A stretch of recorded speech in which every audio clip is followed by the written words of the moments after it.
Boom!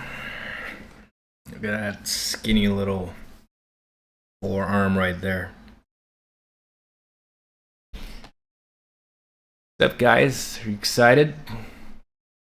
I am getting pumped for Knuckles Up. Don't know about you guys, but I am getting pumped.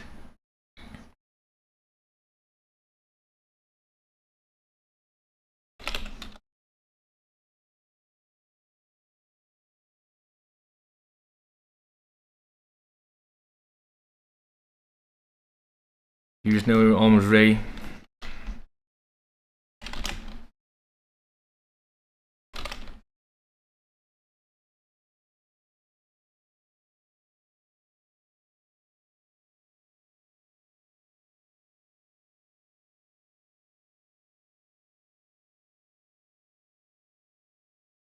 Amir Adele. Hey, what's up, man?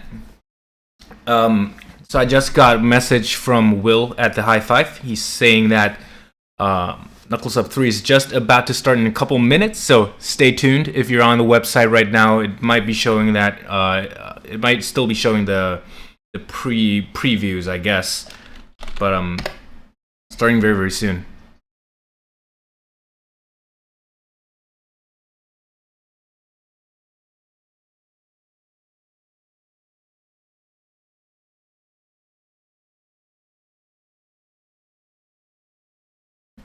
Where are you from, Amir? AMR, maybe? AMR Adele. Over here in Singapore, it's 5:36 a.m. right now. Starting to wake up a little bit more, but still might look a little bit sleepy, at least for the first half of this. But yeah, we'll see, we'll see. From Egypt, salam alaikum, man.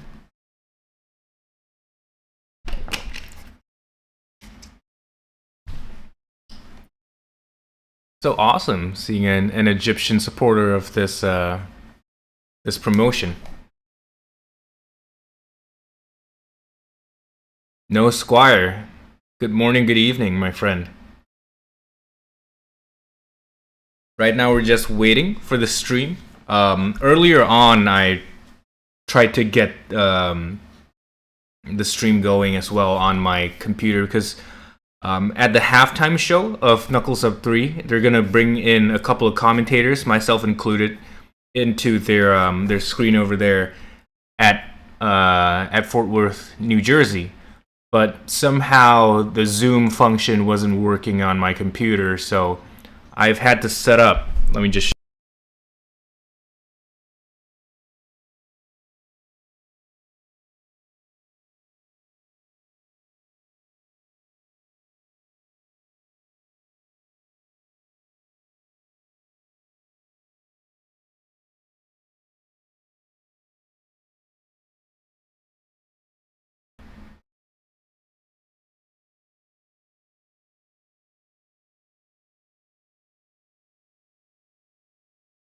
I'm muted?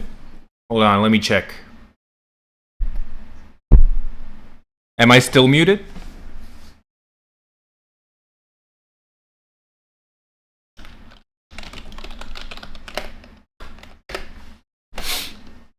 I don't know, okay. Yeah, it's because I flipped the mic earlier on, I think. That's why. Thanks, buddy. Hey, Sarah. Good evening to you. How you doing? When am I gonna see you on a Knuckles Up production, Sarah? We've got to get you on against one of the girls over there. They need to get you on, and they need to get me on versus Jason. Need to make this happen.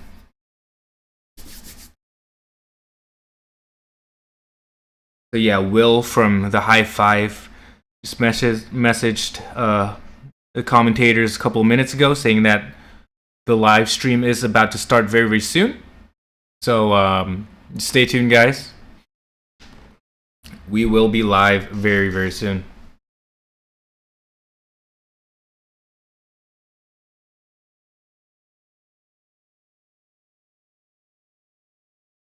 I'm just gonna be sharing this with my socials a little bit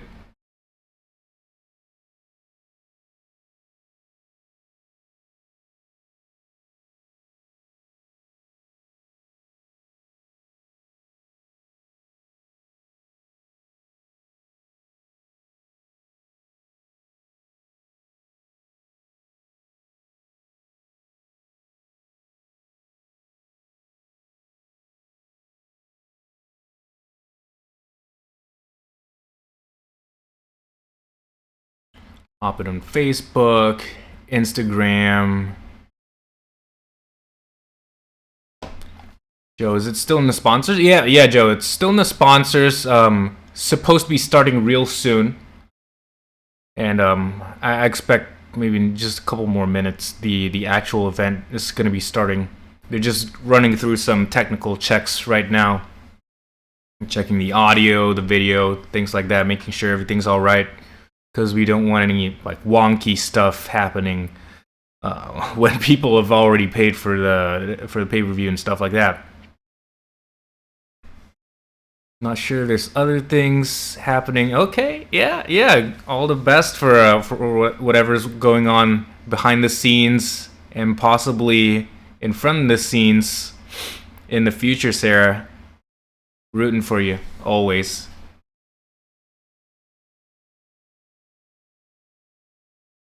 JW, just joined, hasn't started yet. No, it hasn't started yet, right, JW. They are still running through the technical checks right now. So if you're on the High Five website, it should still be showing the pre-roll ads and like the previews, sponsors, stuff like that.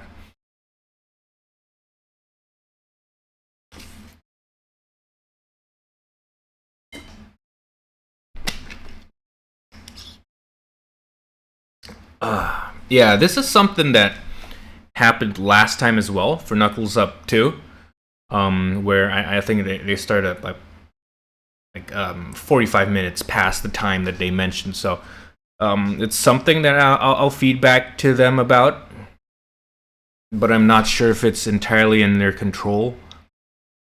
As a promoter myself, sometimes it's not quite possible to get the venue early on to do the technical checks that you want to do, because maybe the place has been booked for something else, or there's just not enough time to get everybody there.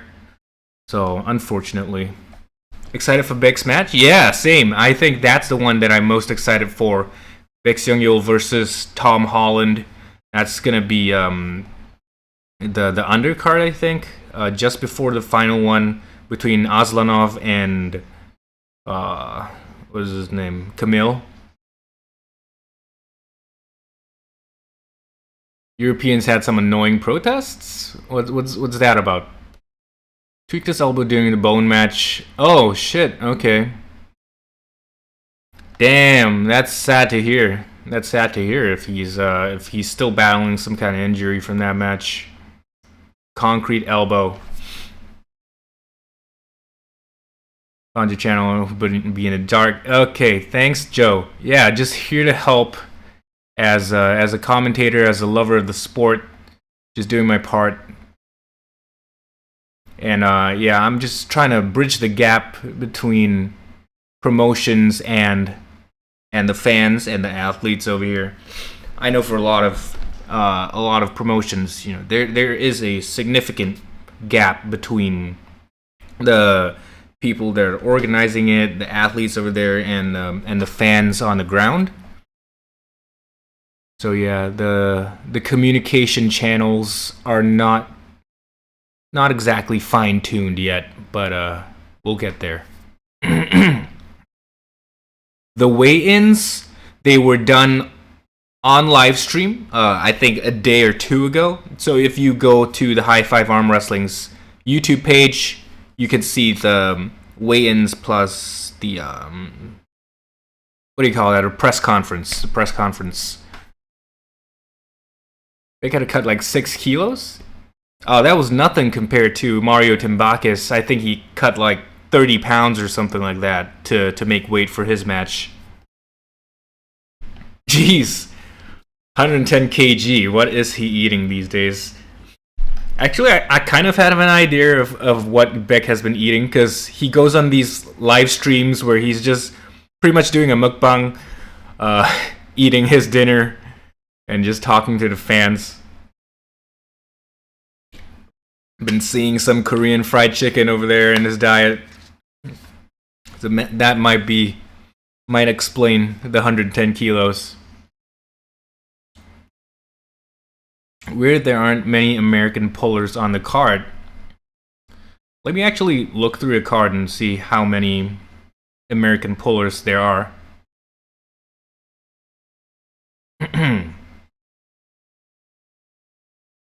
Let's see here. So we have Roger Learn, a John Thompson American, I guess, originally. Wayne Withers, Mega Mike, okay, both Americans. Danielle is an American. I don't know about Nadia. I think she's American. I've honestly never heard of Nadia before. I know Danielle from her social media. Non-Americans. Got BJ here. Jason Merlo, and yeah, non-American. So yeah, I think you're making a pretty good point. Not that many Americans on the card, which is fine because I'm not an American myself. So, but understandably, this is an American promotion, so you would have expected a little bit more. But I am very appreciative of Knuckles Up 3 or the High Five Arm Wrestling bringing in more international talent, because I've mentioned this in a video I made leading up to this. There aren't as many opportunities for guys in Asia to showcase their talent on the to the wider arm wrestling community. So I think this is a fantastic opportunity for them. Decently well-known promotion, very good production value. Even though if Knuckles Up 3 is not going to be one of the biggest shows that's happening this year, it's still something. Beck might have a rough day. Yeah, now that I've heard from JW that he tweaked his elbow, I'm not too sure how it's going to turn out. Nadia is Ukrainian who lives in America. Okay, that's cool. A lot of internationals living in America as well. Hey Jake, what's up, man? Hey, knowing you hadn't slept since last night with your 3 and 4 a.m. trainings. So I actually slept like a normal human.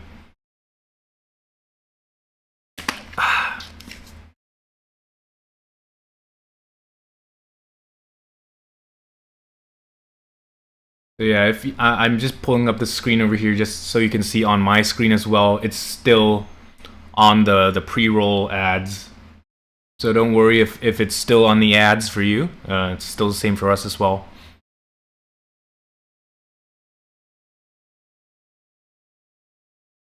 Alright. And for those of you guys who don't know, I will be on the halftime show at Knuckles Up 3 later on. They'll be bringing on a couple of the commentators onto the big screen at their event, and we'll just be giving a little bit of our input, our opinion on the card. Stay tuned for that.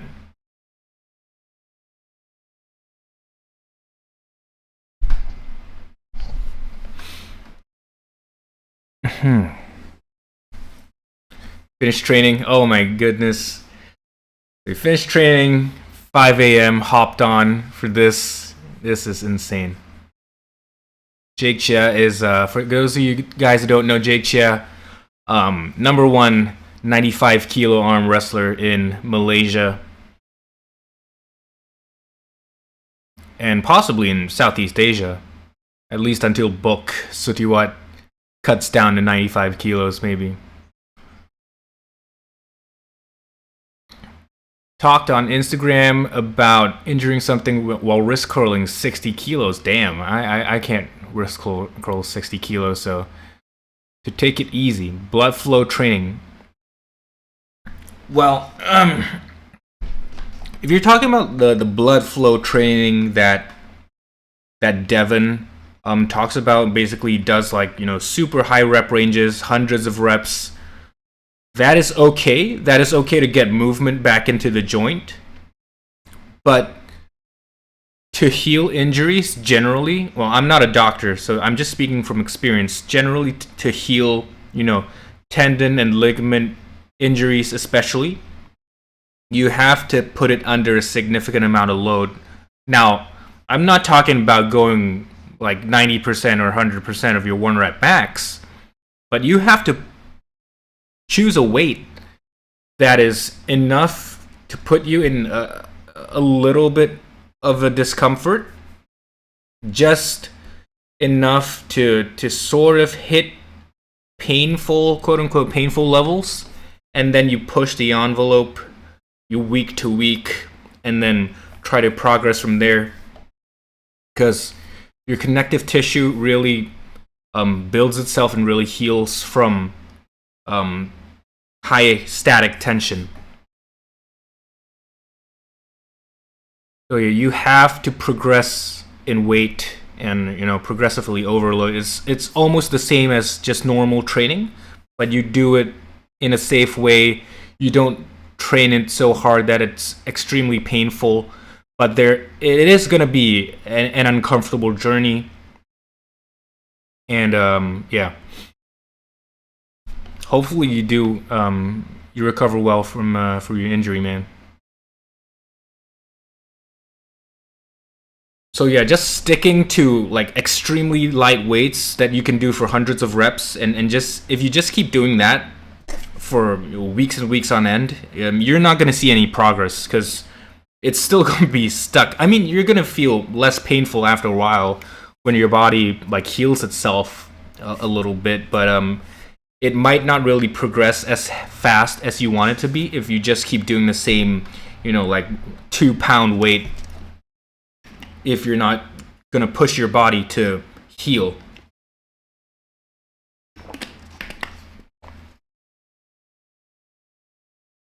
Roy Levi, what's up?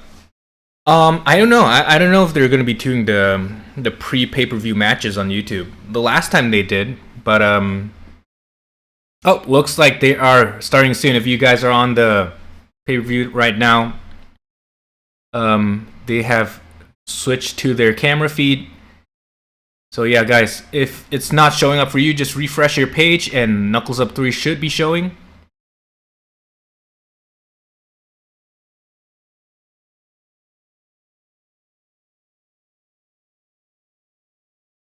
The audio is off right now for me as well, so if you're experiencing no audio, don't worry, it's not just you.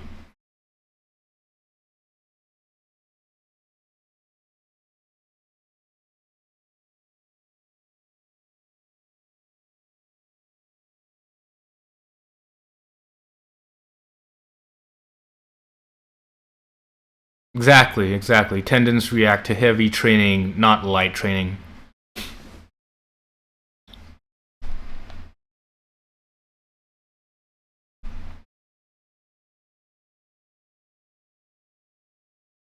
Okay, sound is on for me right now.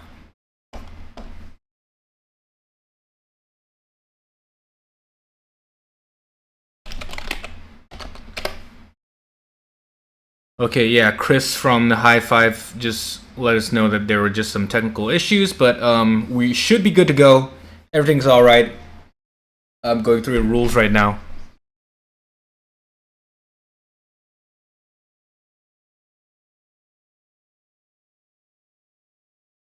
So it's a 3-foul rule system.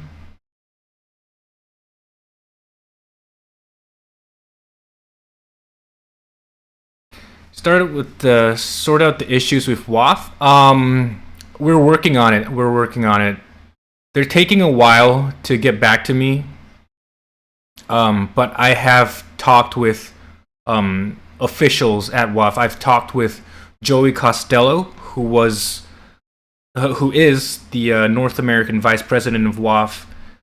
I've talked with Simon Barochia, who is the Vice President of WAF. And they are working on my case. It's just that with the Europeans happening right now, they're still a little bit busy. But once they get back, I think things might be sped up. First round, John Thompson versus Roger Learned. Oh my god. This is going to be amazing. I hope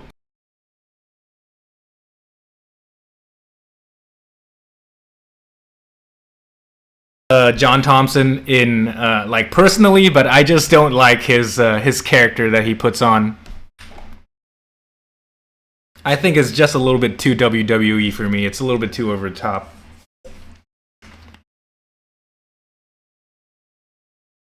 Here we go, Aussie arm wrestler. The Mastodon.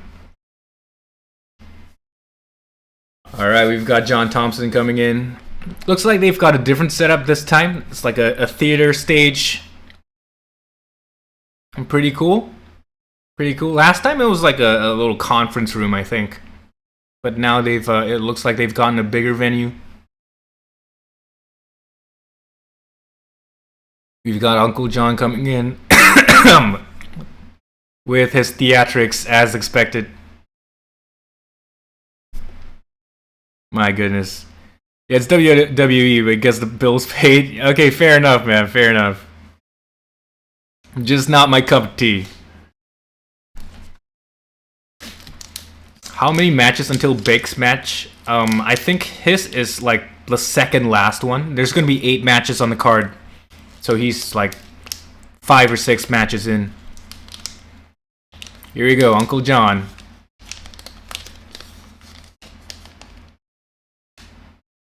Roger learned, the only thing I know about him is he had a match against Craig Soubilier at Monster Factory back in December, I believe, and he did pretty well. He lost, but it wasn't a bad loss. It was a really close match, so I've got Roger learned on this one. And John is usually more known for his left hand, so I don't know what level his right is at right now. Round 1, here we go.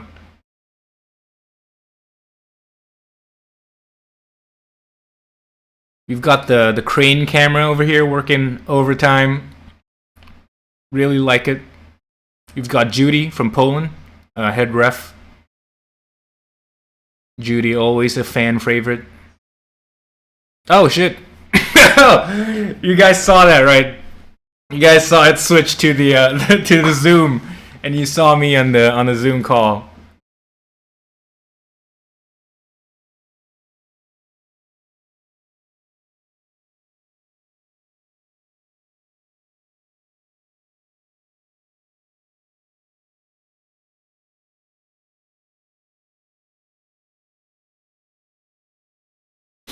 All right. Just waiting for the strap to go on.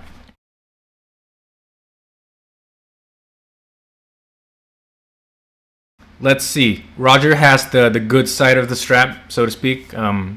He looks a little bit nervous in the setup. It looks like his wrist is almost kicked back even. Uncle John looks like he has a decently better grip, but we'll see.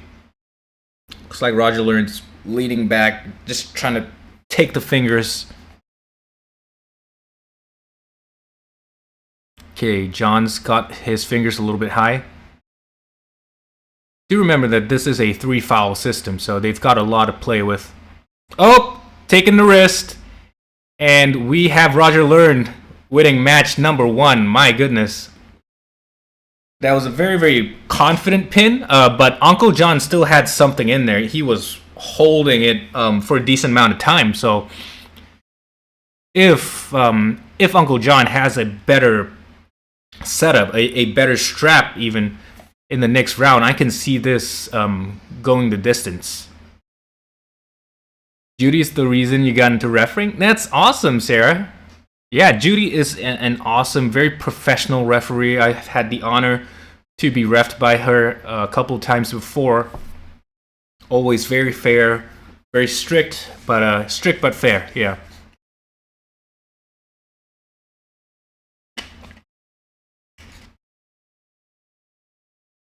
Is the theater packed? I'm not too sure. I've just now they were like panning over, and a decent amount of the seats were filled, but not every single seat.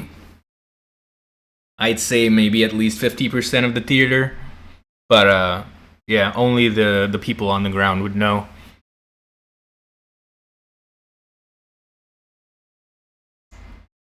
Not exactly the easiest location to get to, Fort Lee, New Jersey, for me at least.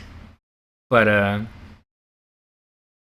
yeah, it's not like Middle America or something like that.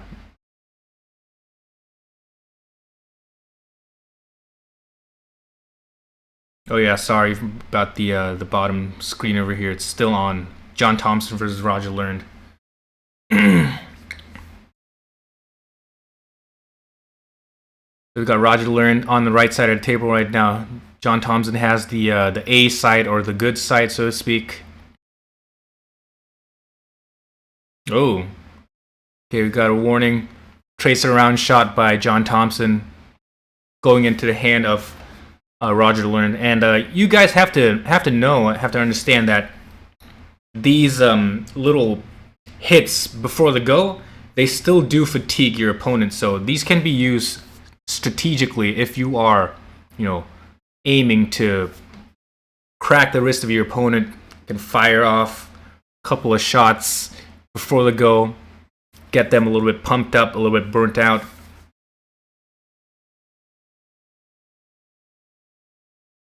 Oh, John's got a bit of height. Thankfully, Roger, he got the slip there, but this might be closer than I thought. I think, especially with the good side of the strap, John Thompson might have some purchase in this second round. That being said, still rooting for Roger.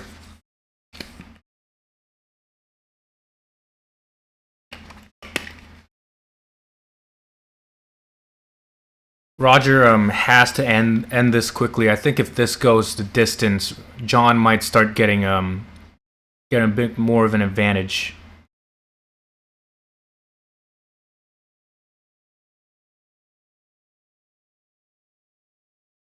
Okay, they've got the setup. Both, yeah, you heard Will saying that Roger looks like he's going a bit more of a low hand here. And there was a little bit more of a cup, and wrist has been taken. Just like I said, with this better setup, the good side of strap, John was going to get something, and it looks like he's just got a little bit too much for Roger. Switching back to different sides, Roger has to get as much advantage as possible. Otherwise, this is all over for him, from what I've just saw. Because I think John won that match, that second round, easier than Roger beat him in the first round. So it looks like the power level from Uncle John is a touch higher, than Roger Learned, just based on how they beat each other. It's really, really close. Close enough that the buckle actually matters. So it's like maybe a 0.5 or 1% strength difference at most.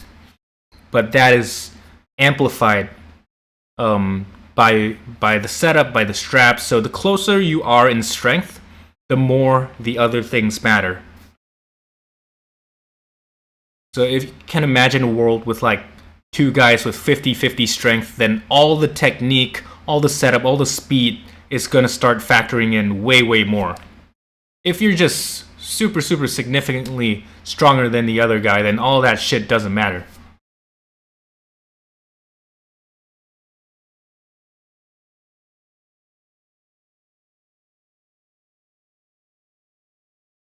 So John has to go to the strap for this. I don't think he's as strong as... Roger has to get the strap for this.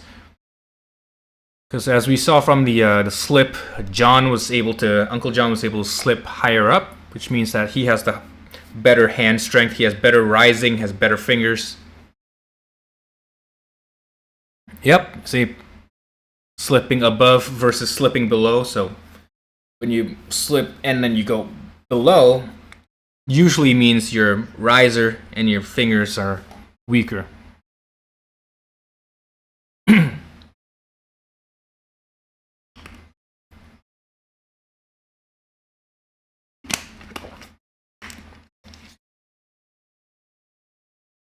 Roger just has to blast Uncle John as fast as possible to the winning position and just make sure he doesn't lose as much of that hand advantage.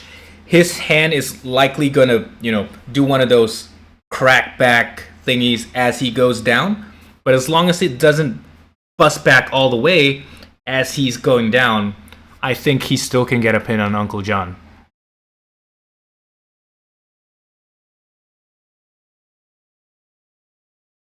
But I can tell that Roger's wrist is pretty taxed at this point, so you might see one of these going. Roger has to lock in that pronation. Yeah, look at that. Good, good, good. Much better from Roger.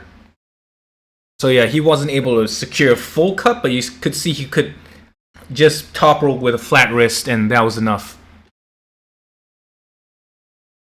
It's very similar to how I pull, because I don't have the strongest wrist, but even though I'm a top roller, so I still top roll with a flat wrist. It's fine, whatever gets the job done. But Roger might have to make like a judgment call on this next one, whether he wants to fight if he goes to the losing side. Because if I were him with the B side of the strap, I may just, if I know I don't have a good strap and Uncle John takes it to the winning side, I might just give up and save my energy for the next round. Connor Sale, what's up, man? You guys don't know Connor, he is the champion in the UK for 75 kilos?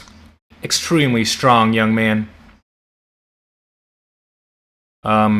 If you haven't seen anything from Connor, you can check out some of the stuff from Arm Gods, some of the stuff from the UK/Ireland nationals. He's done amazing jobs over there. But yeah, back to John Thompson versus Roger Learned. Roger now on the bad side of the table, so to speak. And yeah, we'll see what Roger plans to do here. I think he's just still gonna try and slip and go to the strap, but okay, fighting in the middle. John Thompson trying to hold on, but not quite. Couldn't quite hold.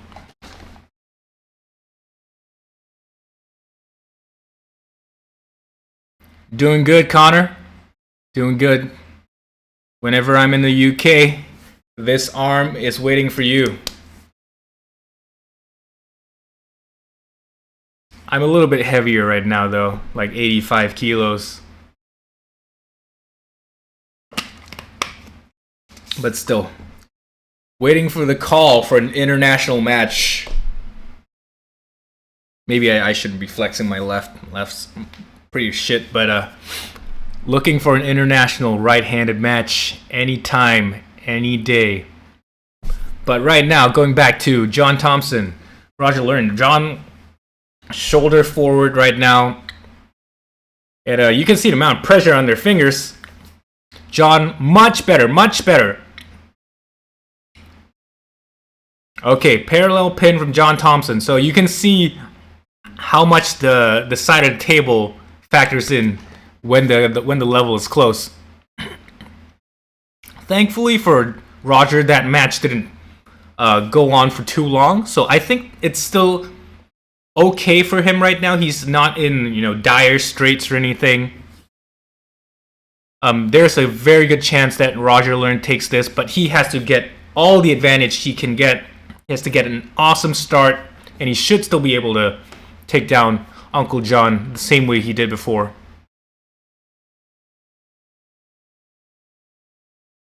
Hey Boone, what's up? Yeah, Connor.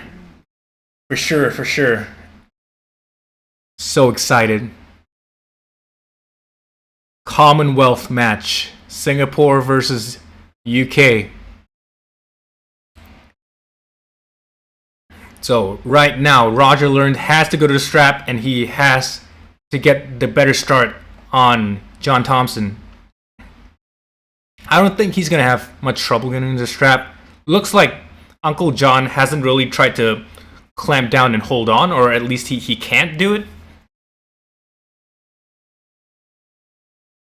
But if you all know about Uncle John, he has no problem holding on to an opponent. So still, Rogers is not out of the woods just yet.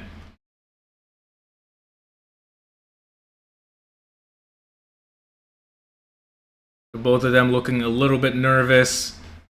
Uncle John looking pretty red in the face, I don't know. Aussie arm wrestler talking about how Roger's a little bit separated. And oh, you can see Uncle John was trying to hold on a little bit there. Possibly grab on and have Roger foul off the back of the pad. But yeah, that one was a little bit dangerous. But looks like Roger has a pretty good chance right now. With the strap on. I think this should be in the bag for Roger. Did Camille already pull? No. We're still on the first match. Round 5 of the first match. Going to be a total of 8 matches on this card.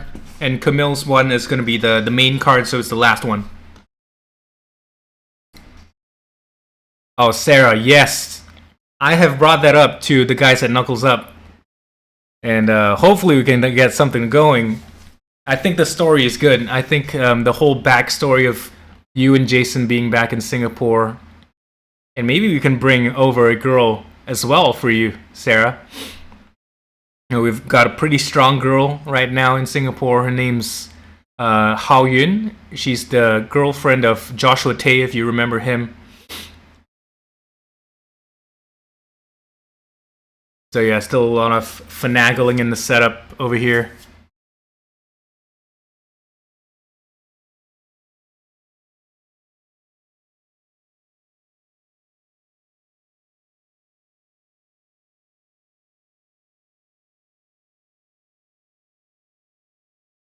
And here we go. Uncle John looking a little bit nervous. Roger has to get this hit. He has to bring it to Eastside. Load up that pronation. Yep. And whoa, that was a flash pin. Come on, Judy. Give the win. There we go. Winner, Roger learned. Amazing. What is her weight? I think she's like 55 kilos. What is that in pounds? Like 110? 120 tops? Like 120 pounds tops, I think.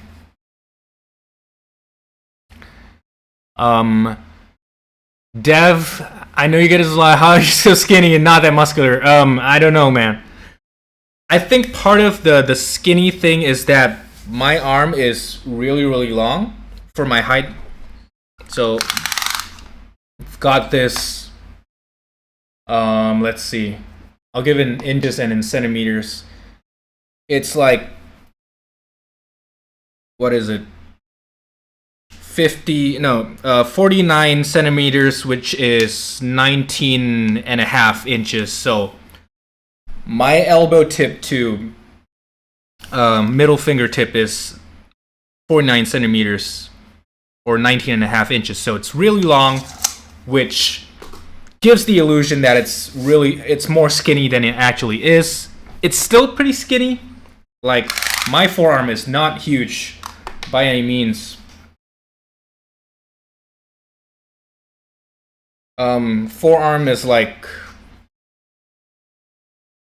barely 13 inches, which is, what is 13 inches? Like 33 centimeters, so it's not big at all. Are you showing the actual event, just talking about it? Sorry, yeah, Brooke. The actual event is on a pay-per-view. I've linked it in my description. But you can get it at www.thehigh5aw.com. The High 5 Arm Wrestling. 47 centimeters is decently long. That is not short. That's not a short arm by any means. But if you're like a 6'5" guy, then maybe that's short. But I'm only 5'11", so my arm is pretty long for my height. Wayne Withers. So this match is Wayne Withers versus Mega Mike.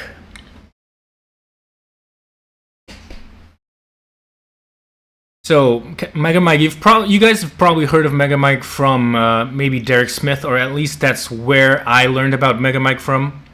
He's like one training partners of Derek Smith over there with the California team. And next to Derek, he's probably like the strongest guy there.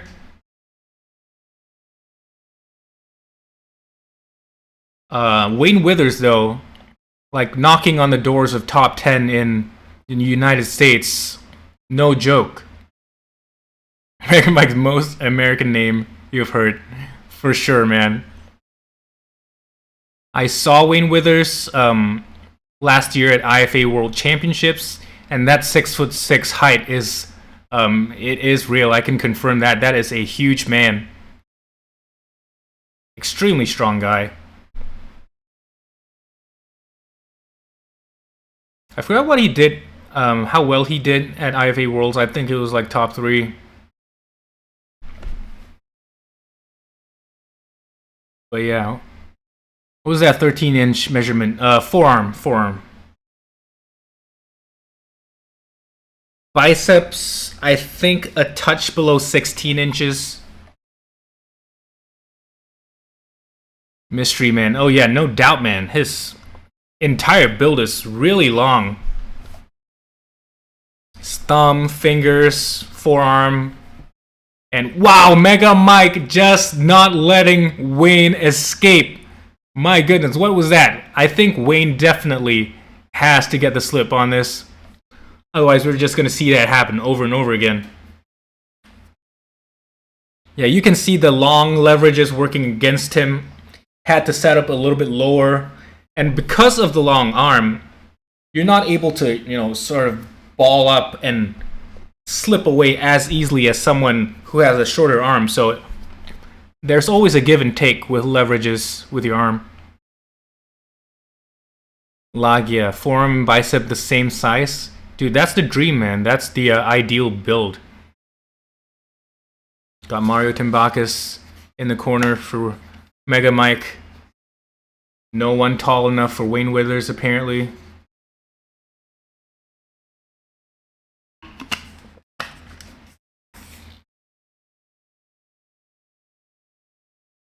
So there we go. Round number 1, pretty underwhelming for Wayne Withers, but hopefully he can get the slip for round 2 and show us some of that power. But yeah, you can hear the commentators talk about the long thumb of Wayne Withers. You can see how that has worked to his disadvantage. With those long fingers, long thumbs, there's just more surface area for your opponent to grab onto, prevent the slip. Look at that! Round 2, no slip again from Wayne Withers. Very, very unfortunate.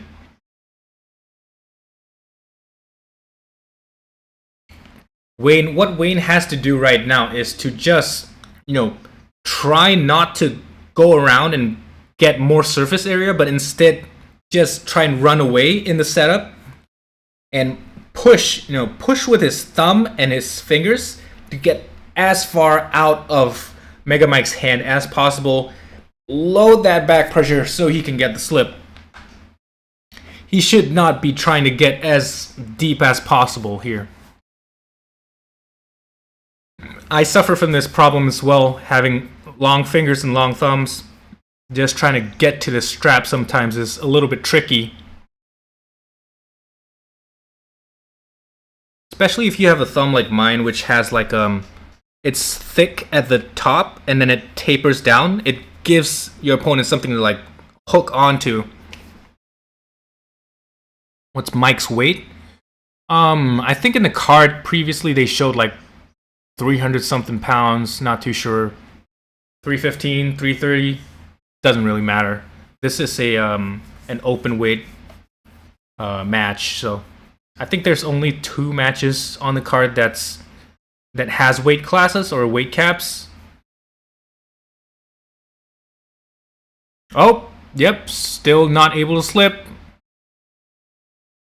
Very, very bad showing from Wayne Withers. Apparently, he has not trained for this situation where he wants to slip. Hand length. 20 centimeters. So I'm assuming you're talking about from the first line of the wrist to the fingertip. Mine is last time I measured this was like 19. Let me see what it is now.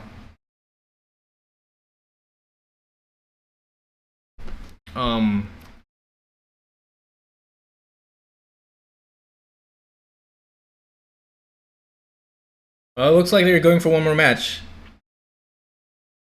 Oh, sorry, it's not 19.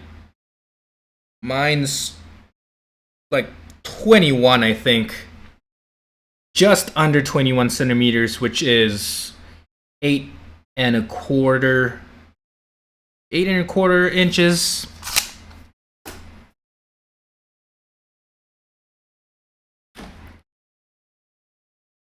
So yeah, round number 4. We're just going to do one more match, very gentlemanly of Mega Mike to let Wayne Withers have this match. Sarah just started following Haoyun. Awesome, yeah. Really strong young lady, and I really hope that we get to have a match between you and her one day. 17 centimeters for you, Lagia. Okay, I think that's a pretty average sized hand. Like, not small, not huge. I'd say that's pretty normal for someone of 170 centimeters tall. Sure that measurement is correct. Got the same measuring tape. Yeah, I've like checked it against like rulers and other measuring tapes. It's pretty on the dot.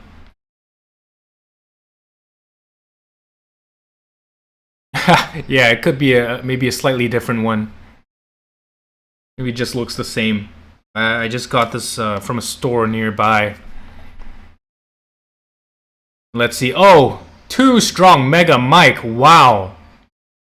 Showing his dominance both inside and outside of the strap. So that is a significant difference in strength level between Mega Mike and Mr. Wayne Withers over here. Wayne Withers had nothing for him. So dominant. I did not expect this. I expected a much closer match between Wayne Withers and Mega Mike, but Mega Mike really proved us wrong, showing the level in California.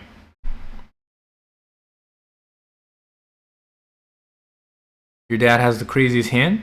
Wow. That is amazing. If you can get him into arm wrestling, that'll be awesome. If you have like a John Brzenk type thumb, that is mega. Got the knuckle dusters. It's awesome.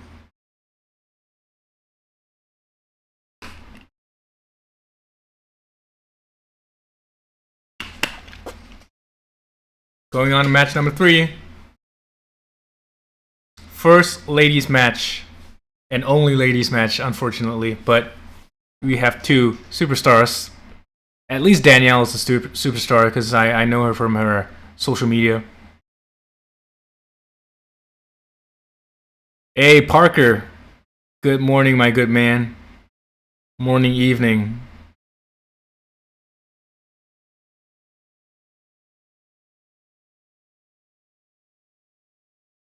I'm just going to take this chance to say how appreciative I am for the High Five Arm Wrestling and Knuckles Up to always feature a women's match, at least, on their productions. So, most people don't really view women's arm wrestling as, the most exciting thing. But, I beg to differ. I think that there are still amazing matches to be made in women's arm wrestling. Like, for example, in Knuckles Up 2, I think the women's match there was one of the best matches on the card. Got the awesome intro music from Nadia. Hope I don't get copyright strike for this. Or they don't get copyright for this.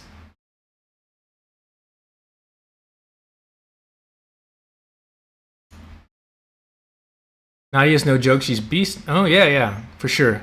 I know Danielle from, like, her her strength training background. Does really awesome lifts.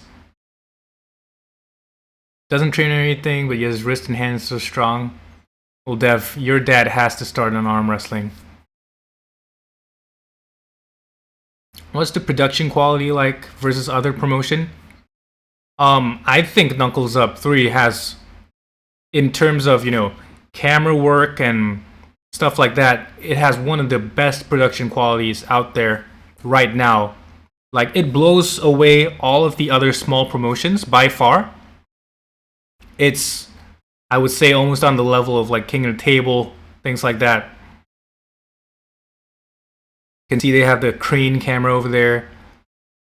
Got this camera. I think they should have at least like 4 cameras.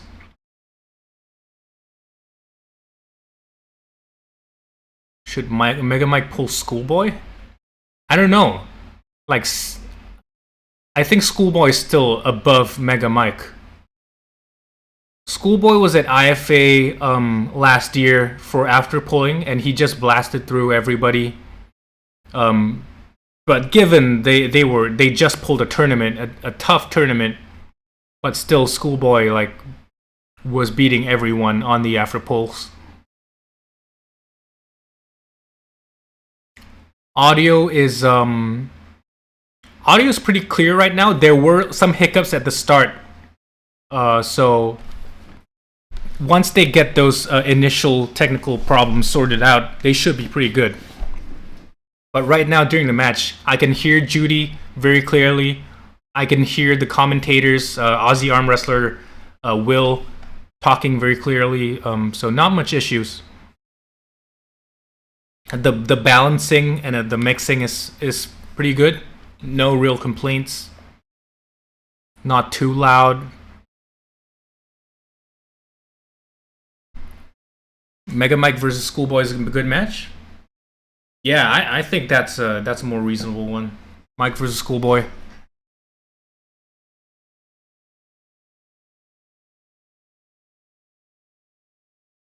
Here we go. Danielle versus Nadia, first round. Oh, Nadia throwing in some tracer rounds. Looking like she might be wanting to go in from what we just saw. So Nadia did one of these.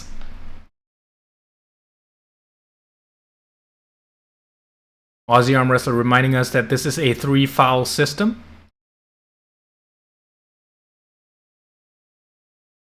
Here we go.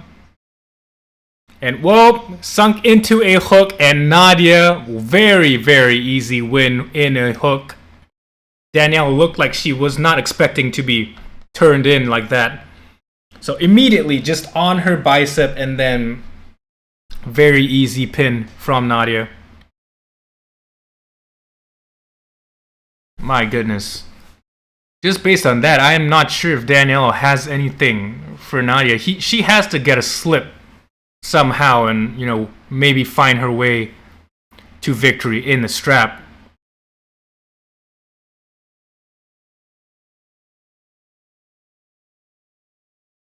Wow, basically no rest for either of them, just going immediately back up to the table.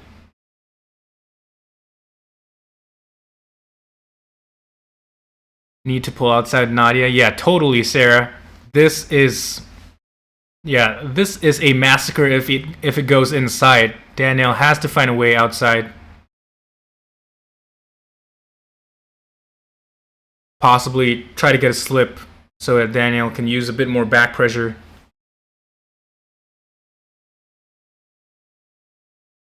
And back in a hook. Oh, Danielle, much better purchase on that one. She even got over to her side of the table in the hook. Okay. Looking like the confidence is coming back to Miss Evanson over here. My goodness. Who is the best female arm wrestlers? Seen Fia Rysick dominate everyone she's faced. Those Swedish girls, they are made of something else. I'm telling you that. I don't know what it is, but the Swedish arm wrestling girls are a different level. It's really big over there. Those girls are actually like they're shown on TV. They get shown in schools. So I was really amazed when I found out how big arm wrestling is over there in Sweden, at least for the females. Here we go. Ref script. Okay. If Danielle can get that same amount of purchase as she did in that first ready go, I think she can take this. Their team? Yeah. My goodness. Sweden is an awesome, awesome arm wrestling nation. Would love to visit one day. Like, I think out of all the Scandinavian countries, they're the best arm wrestling nation by far. Compared to like Norway, Finland, the rest of them. Ellen Yanaheim. Yep, I know about Ellen. Oh, holding on for dear life, Danielle. Wasn't too bad. That wasn't too bad from Danielle. I think Nadia was just faster in that round, but if Danielle gets the start, I think we can have a match. Watching the instant replay right now.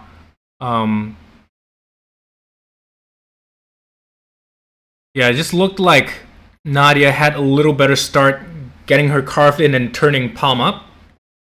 But if Danielle can get some kind of, early start or just get more explosive, I think we can see her power start to work for her.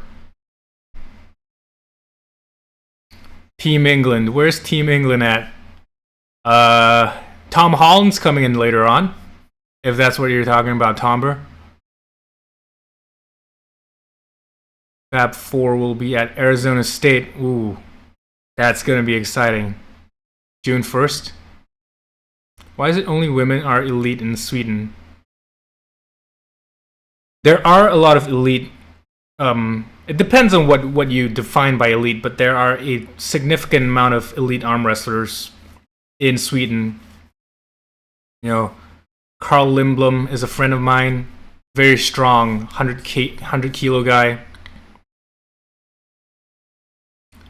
We had a Swedish guy beat F.A. Comic, I think, in WAF Europeans recently, and Danielle Evanson getting in the hook and not quite able to get the King's move there.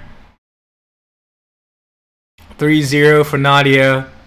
Very, very dominant win, but kudos to Danielle for putting up a fight.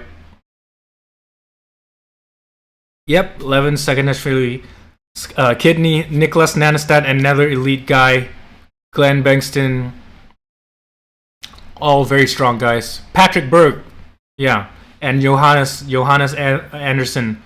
Both of those guys compete at around my weight class, and I can tell you they are very, very strong arm wrestlers.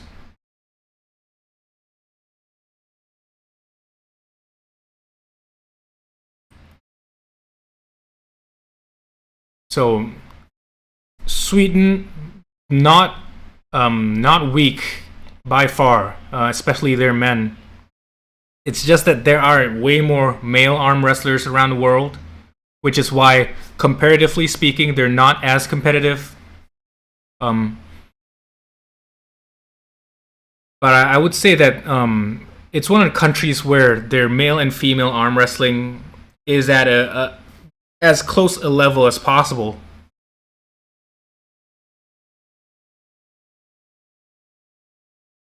Holt Johannes doesn't even work out in gym, only arm wrestles. Can't budge his hand. Johannes is strong. I think I might have something for him.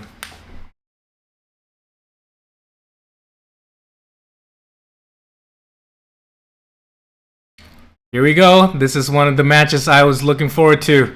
Toshiyuki Shishido, the all-Asian card versus Ji Hyun-min, number 1 in Japan versus number 1 in Korea. South Korea. We don't know who the number 1 North Korean puller is.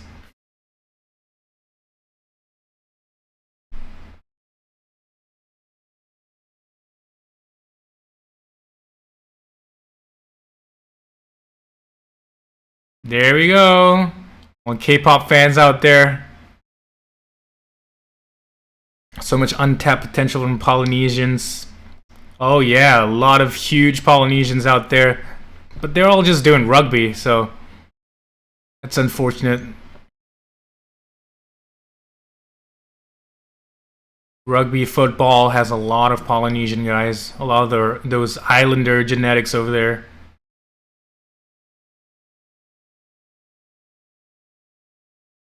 So G, 5'11", Toshiyuki at 6'2". Toshiyuki, the bigger guy here. So, those of you guys who don't know who Toshiyuki Shishido is, he has competed at WAF before. Last year, he almost got a pin on WAF number 4, Oleg Mikhailenko from Ukraine. Actually, he pinned him, but he just got a little bit of an elbow foul off the back of the pad. So he is like maybe top 5 in the world-ish level at WAF. Ji Hunman, on the other hand, had victories over Brad Grundy. So for those of you guys who know how strong Brad Grundy is, that is a point of reference for you. Super heavyweight match, definitely, Bob. Wow! Ji Hunman just taking that back and pinning outside the strap. Very impressive. That was crazy. I did not expect that.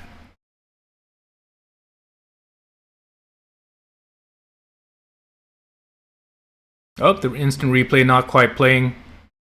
Oh well. Would have loved to see that instant replay, but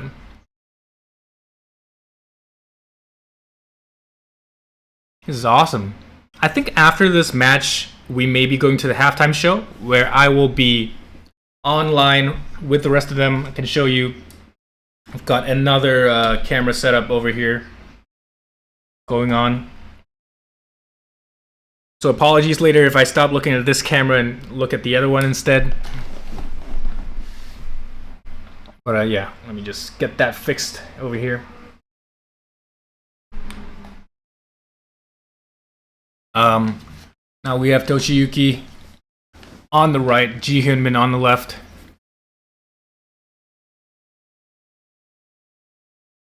Oh my god, where did I put my food?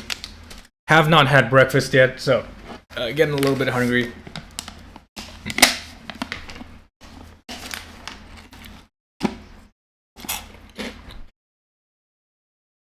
Wow, okay, you can see Toshiyuki had to bail out rolling up under the hands and even getting an elbow foul.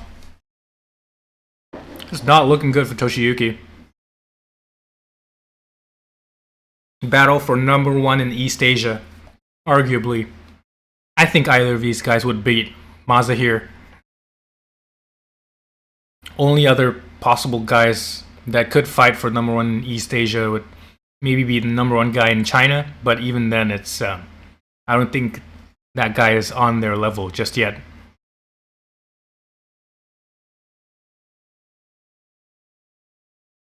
And wow, okay, big hit, much better from Toshiyuki. Much better.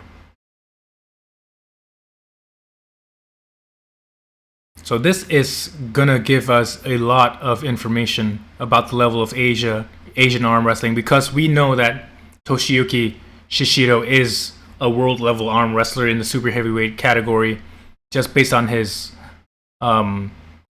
experience at WAF last year.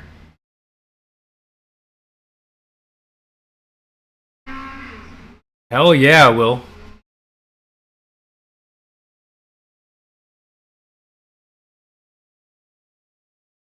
Very, very grateful for Will and Chris showcasing these Asian arm wrestlers, because they honestly don't get much love on the wider screen, on the wider arm wrestling scene. Sorry. The only downside is that these gentlemen don't really speak English, so it's a little hard for them to connect with the community.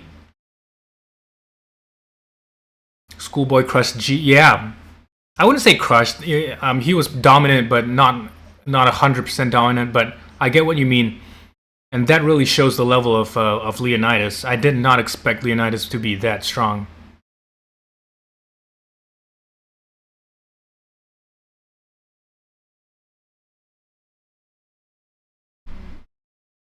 And wow, much better from Shishido this time. Driving even with a compromised wrist, and he took the win. Wow. But still very impressive from Ji Hyun Min, being able to still maintain his wrist, even though Shishido was just driving with that back pressure and that pronation all the way. Wow.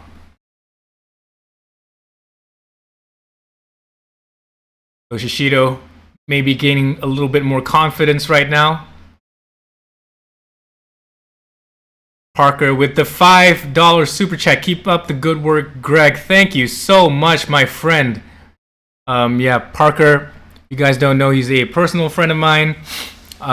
We met through, I think it was either Reddit or Instagram, and pull her out from Utah.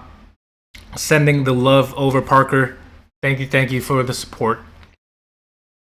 We've got the Manitoba Mastiff over there in the Knuckles Up booth, commentator's booth, along with Aussie Arm Wrestler and Will. Ryan SB, one of the legends of Canadian arm wrestling. Going into round number 3. 1-1 right now. As you can see from the screen, I still have right here Shishido as the winner that I'm predicting, but we will see.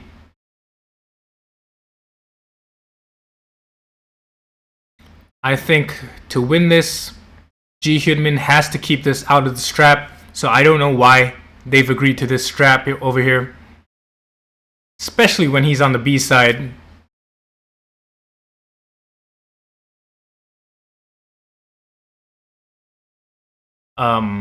He has to get as much hand control as possible. We saw that was no problem for G in the previous round, but that side pressure surge, even with a compromised wrist from Shishido, still managed to pin him, which tells me that Shishido has more arm power than G.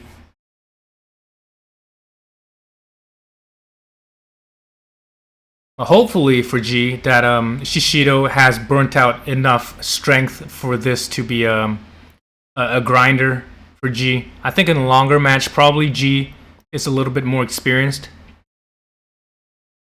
Haven't seen Shishido had too many long matches. And yep, G took the wrist. Shishido has to keep surging. Toshiyuki holding in an almost break arm position. Ji Hyun Min has to climb, slowly transition to a press. Slowly. He cannot rush this. If he tries to rush, Shishido will just go with his own transition. And whoa! Very, very well executed win by Ji Hyun Min. Very, very impressive. Executed that transition to a T. Very impressive. All you top rollers are out there, this is how important it is to develop a press. Absolutely need a press if you're a top roller. So fantastic. So it's 2-1 in favor of Ji Hyun Min right now. JW out there probably cheering right now.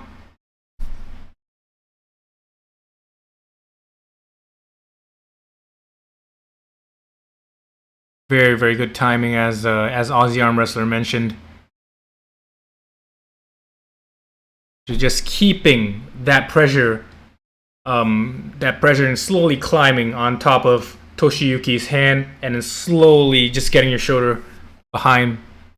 Executed perfectly.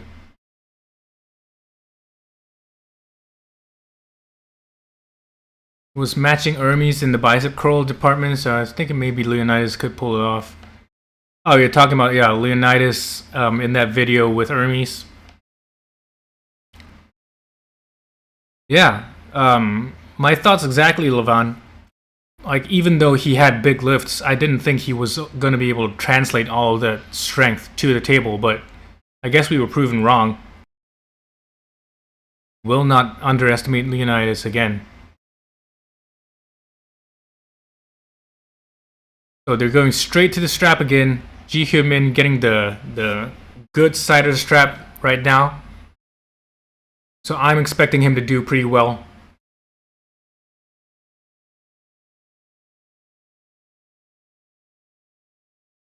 And Shishido looking a little bit nervous right now on his face. Ji Hyun-min standing up tall and strong.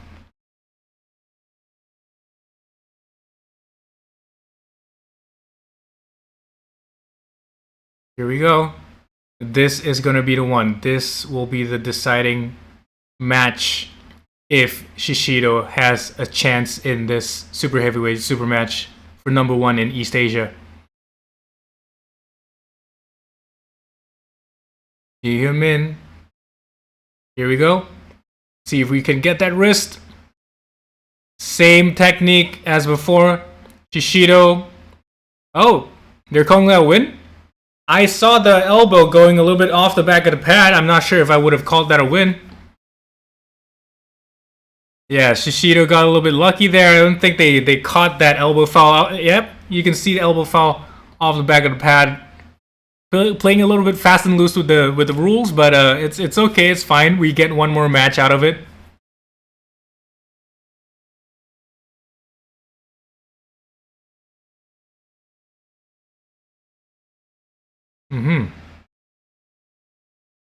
But yeah, guys, a little fun fact. Last year in December, Ji Hyun-min was in Indonesia to compete in a competition. And in the overalls, he lost to Svetan Gashevsky. So that's just an idea of how strong Svetan is. So Svetan had already had long matches before that, going through the welterweight classes and then having to fight through even more guys. Svetan before that had to fight through Beck Seong-yul in a very long match as well, and still able to beat Ji Hyun-min.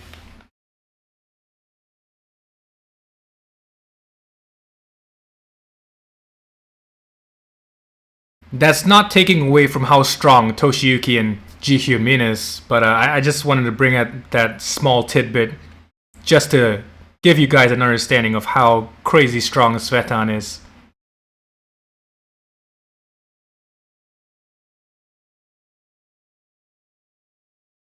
And also there's a lot of debate on who the real number 1 in South Korea is.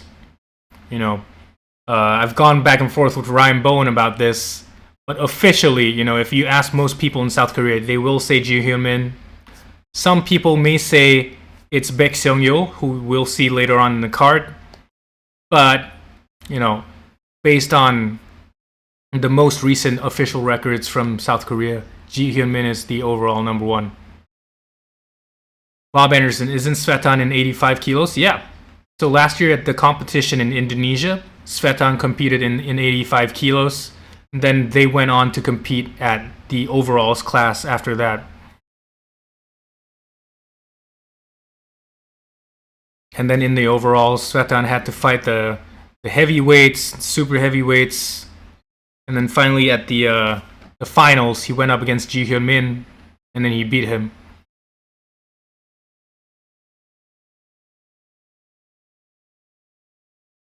Is an 85? Yeah, no. He can compete at 78 kilos easily. At the PAL match or the new WAC thing, he's going to be in the 86 kilo class though, I think. Or maybe it's 78 kilo. No, yeah, 78 kilo class.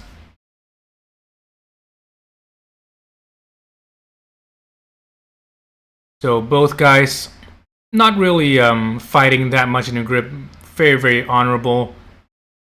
Ji Hyun-min very high with the knuckles, cracking Toshiyuki. And an elbow foul from the Korean.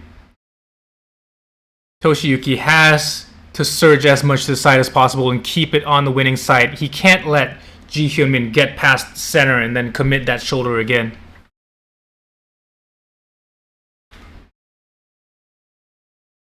This is the decider match for number 1 in Southeast Asia. Not Southeast, East Asia. With Big Sung Yul in the back giving some last minute tips to G.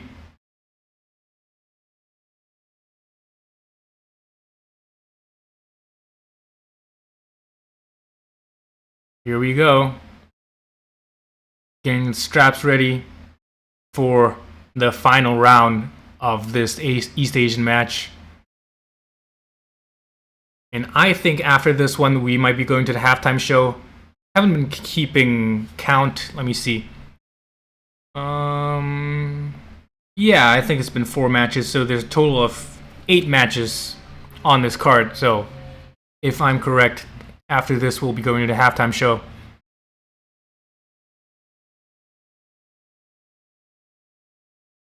Ji Hyunmin waking like an anaconda is what Aussie arm wrestler said. Yeah. Has the shorter arm, so he has the advantage of getting more posting height. But also that means his fingers are generally shorter. But even so, you can see his wrist is rock solid. Shishido has not been able to crack the wrist of Ji Hyun-min yet. Polish refs doing all the matches? To my knowledge, they're the only 2 refs up there. And whoa! A winner from Toshiyuki. Wow! I'm not sure if I would have called that a win. There was a bit of an elbow off the back, but if it's a win, if Judy's calling it a win, it's a win. Beck or Tom? Based on what JW told me earlier on, he said Beck has tweaked his elbow from the Ryan Bowen match, and he's still feeling pain. So I'm gonna say Tom, but if fresh for fresh, I would say Beck.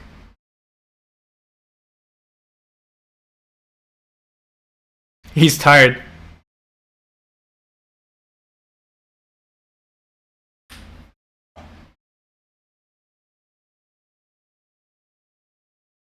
Oh wow! Another match coming up from Toshiyuki.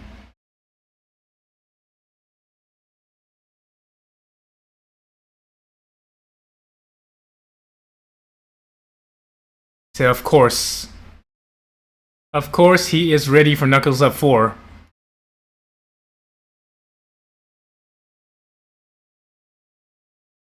Toshiyuki Shishido earning another match and Knuckles Up 4. Awesome, awesome. Can't wait to see him up against maybe a Western puller next time.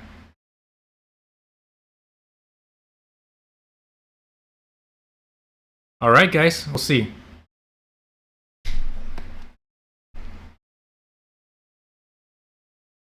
Halftime show. I'm hopping over to my other...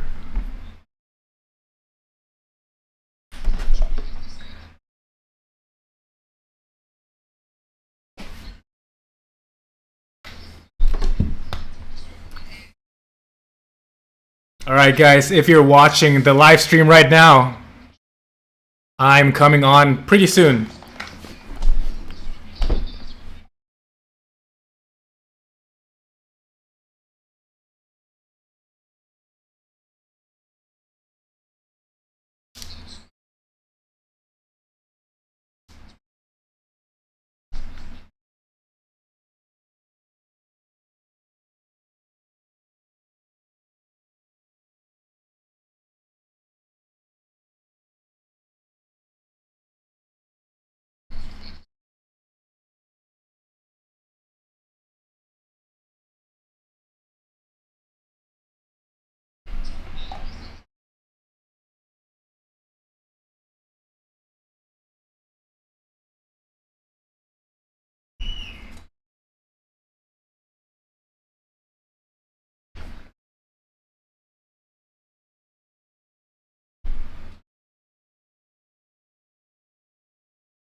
Predictions for Camille.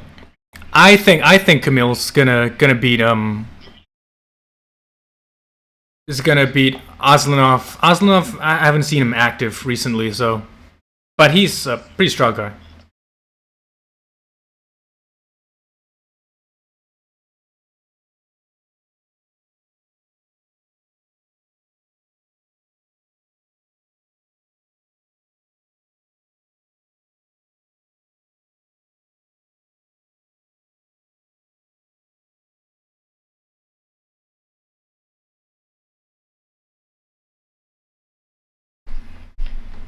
Mm-hmm.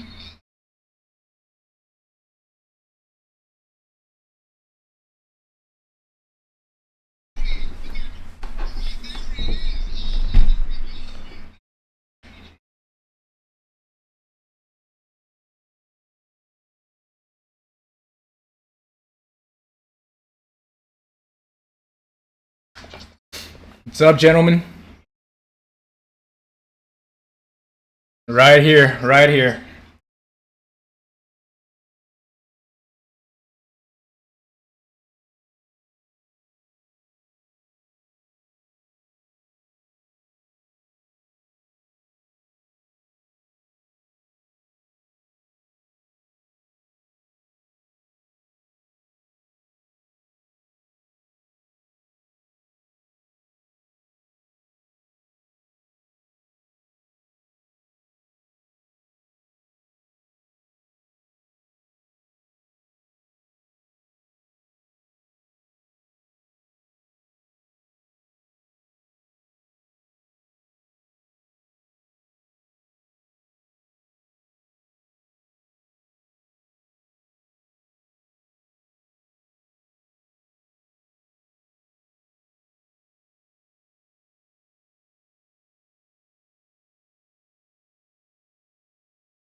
Hello, Will.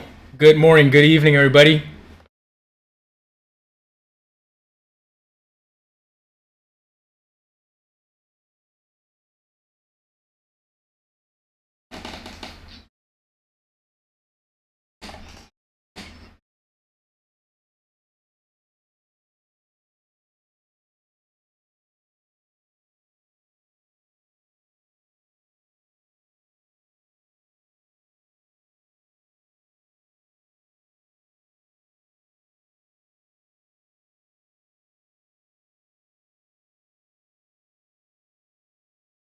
Wow, wow, wow. Okay, so I think both of these guys are known for their amazing inside game.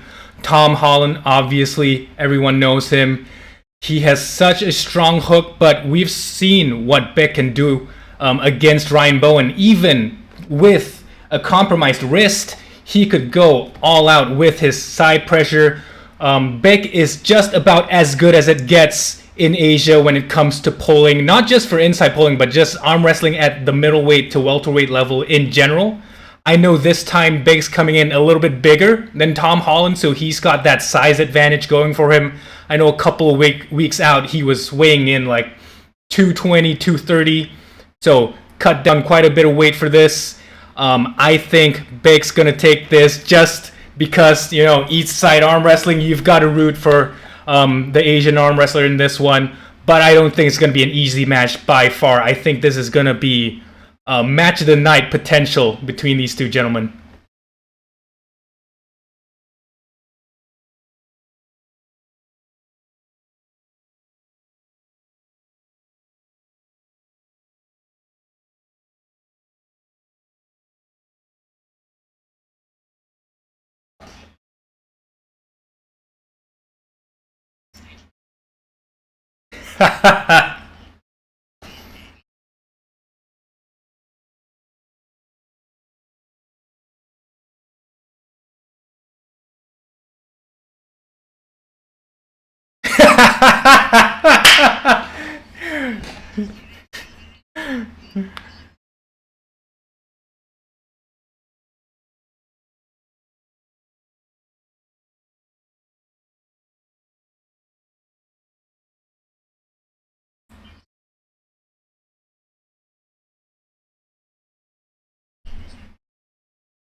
Hell yeah.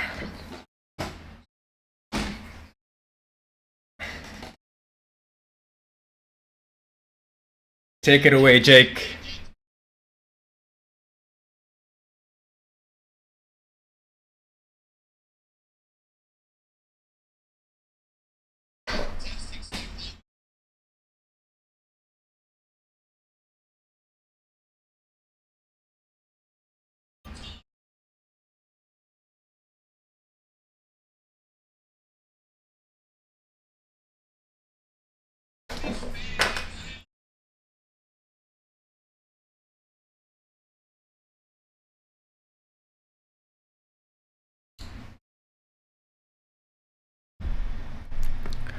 Alright guys, I am back to my focus with you. Yeah, Beck is huge, man. JW was telling me earlier he was weighing in 110 kilos just a couple of weeks out from this. But that guy is a master of body manipulation, if you want to call it that. I've seen him as light as 75 kilos, but also as heavy as like 115 kilos. That guy fluctuates up and down like crazy. Retired Devin.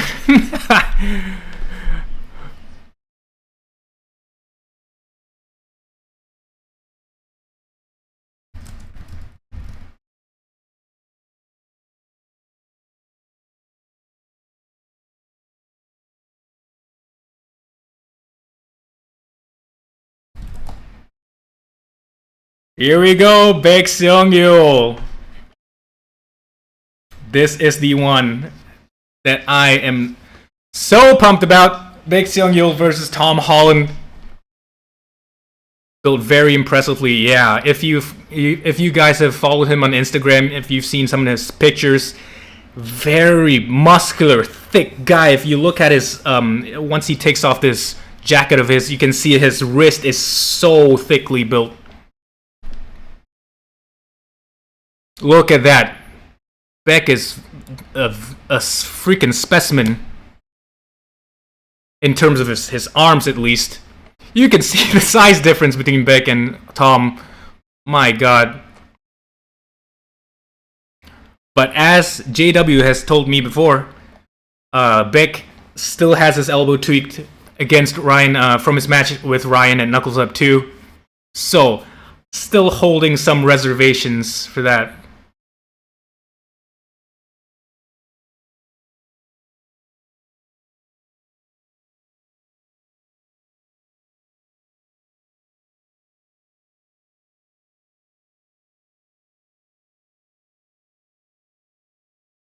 Oh, popped up on the screen right there.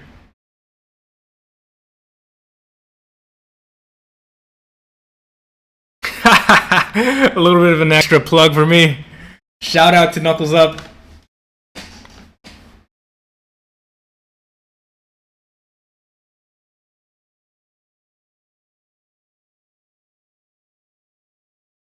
Alright, Tom Holland got the good side of the table. Beck Seong-yul on the right.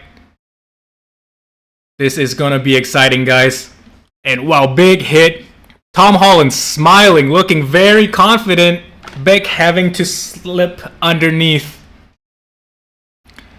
I like to see Beck and Tom pull people at the same weight class. Yeah, ideally you'd want people to pull at the same weight, but as I mentioned again, Beck, his weight fluctuates a lot, and even as recent as last November, December, he was competing at 85 kilos. So this man, I don't know what he's on, but what kind of like weight loss program he's doing. But yeah, this guy is a body morpher.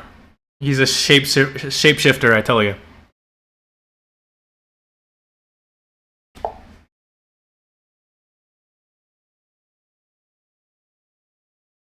So they're saying they're going to go to the hook.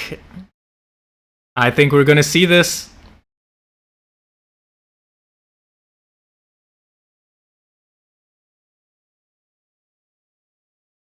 So Tom, way longer arm compared to Beck over here, you can see.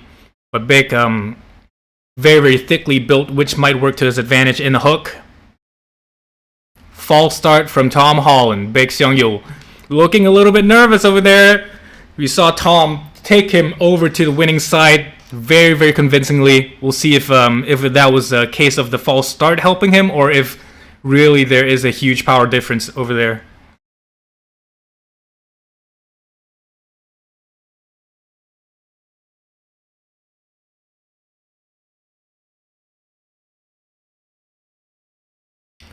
And wow, very, very impressive stop from Baek Seong-yul, taking it to the winning side. Thought that was a pin, but apparently it was not. Tom Holland, known for his ability to have that sticking point right at the bottom, close to the pad. But Beck just surging yet again. Even with that tweaked elbow, you can see him so dominant in the hook. Wow, very, very impressive from Baek Seong-yul. I think this is his match. I think tonight we're going to see an Asian winner in this match. But that first round, Tom Holland showing that if he has the speed, he might just be able to sneak in a couple of sneaky pins on Beck. So Beck has to still keep his focus. Can't.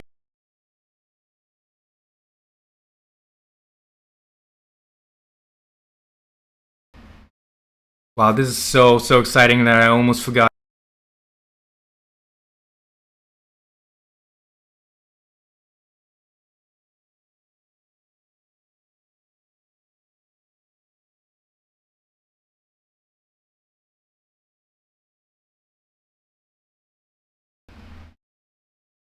Had a bit of a technical difficulties there, but we're back. You can see the height difference between these two. Yeah, I heard Will mentioning Gashevsky, so Beck did have a match against Svatan Gashevsky as well last December. Very, very close match between those two. Big grinder. And yeah,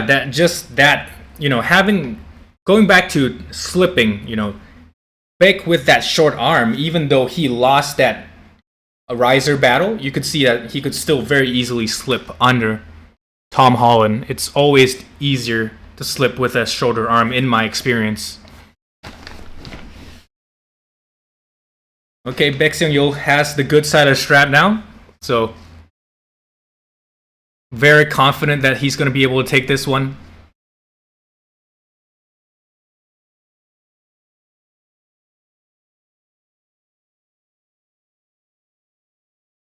So I did mention that Baek Seong-yul was coming in as the bigger guy for this one, but he very easily competes, from 85 to 90 kilos or so. And I think Beck is a very representative level of what the number one 85 kilo in East Asia could do.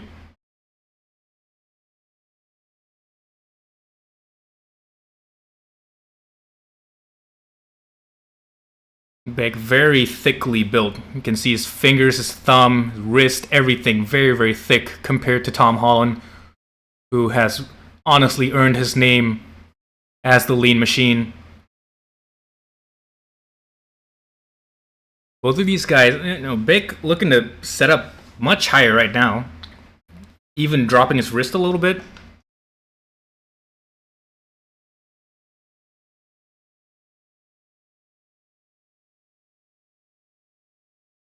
And wow, Tom Holland taking the wrist of Baek Seong-yul.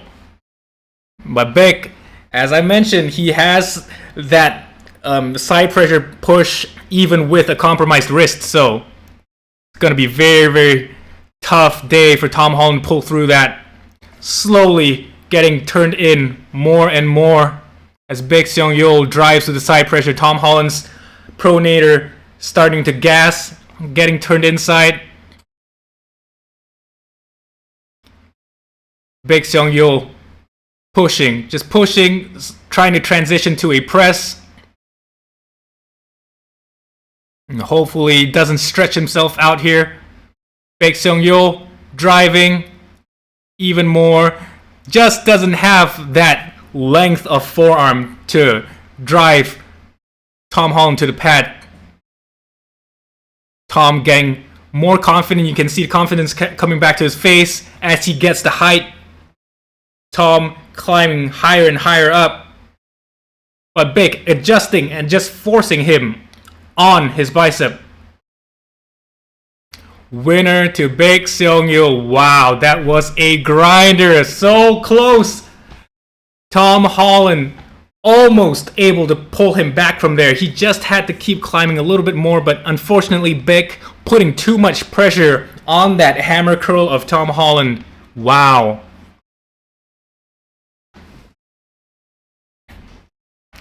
So yeah, Beck Seong-yul coming off a loss against Ryan Bowen at Knuckles Up 3, but this one really showing his stripes.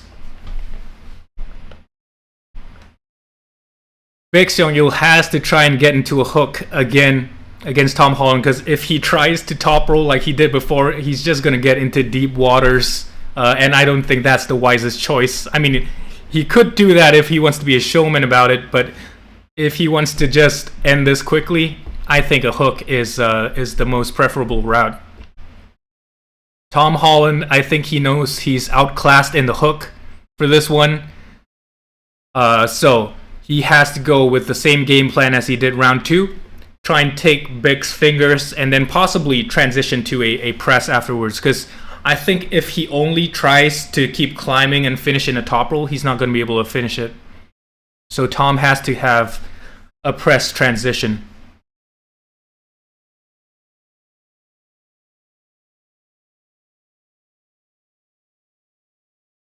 Loving these the chalk holders, the chalk stand that they have over there. Looking very, very professional.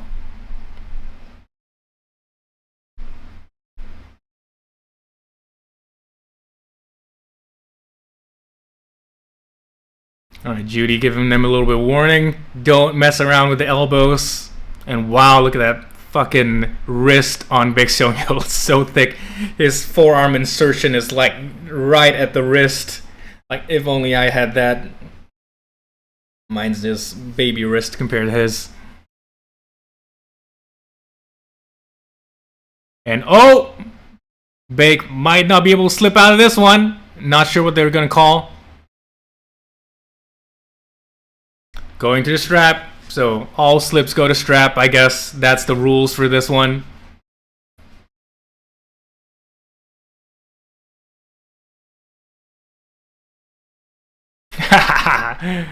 Unfortunately for Tom Holland, did not get the losing position call.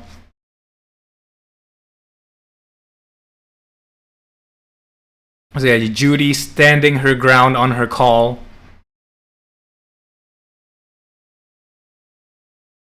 Oh, are they calling for a timeout?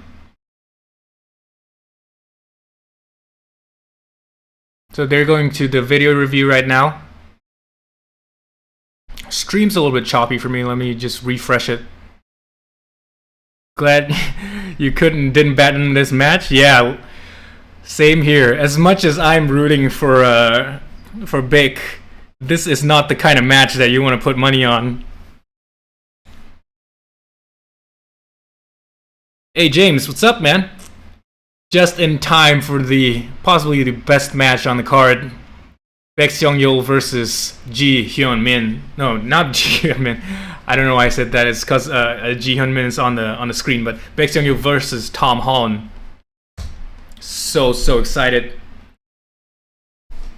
Currently, Beck just has to win one more match to take the win over Tom Holland. But they're doing the review right now.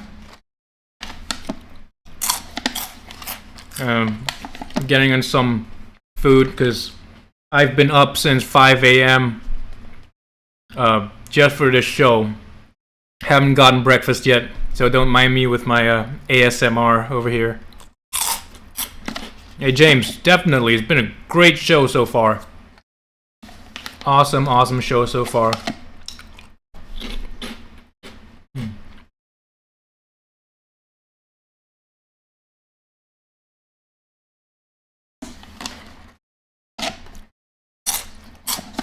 Guys, show some love for Knuckles Up and the High Five Arm Wrestling.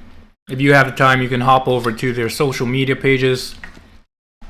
Just search the High Five Arm Wrestling on YouTube, Instagram. Go follow them.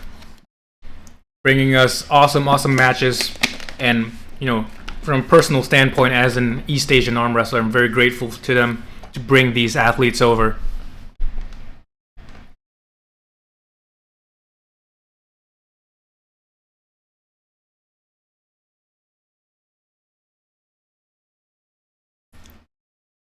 So we've got Ji Hyun-min over there in the corner of Baek Seong-yeol.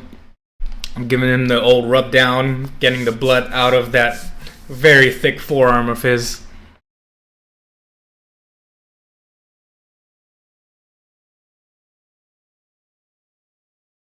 Roy Lev Ari, take your comment back about Levon retiring Devin.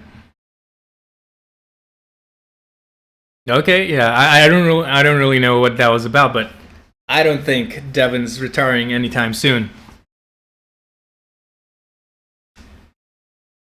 I think there's a higher chance of Levon, in fact, retiring earlier than Devin, if I'm going to be honest.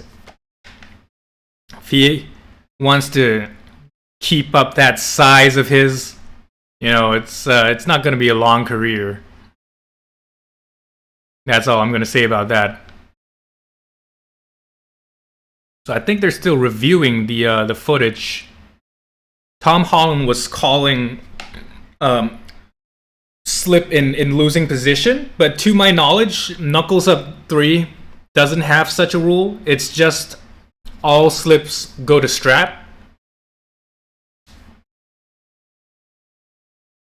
Devin will pull until his arm can't pull no more. Yeah, I think he is addicted to this sport. He's not leaving this, for better or for worse. A lot of people think I'm a Devin fan, just because I make a couple of videos, quite a number of videos, surrounding his theories, using his image as the thumbnail and things like that. I'm not really a Devin fan. I am almost opposed to his training style, his theories, and things like that. But I don't let that cloud my judgment on how good someone is as an arm wrestler, and Devin is a good arm wrestler. A lot of people can't separate, you know, their role as a fan and then their role as an analytical arm wrestler. So Devin is one of these very decisive or divisive figures in our community, who drums out a lot of controversy, good or bad, you know. Canceled his Dadikian match, but it seems like he might have. Oh, okay, I understand. That's unfortunate. That was a match that I was looking forward to. I was thinking it was going to be a good match, but you know.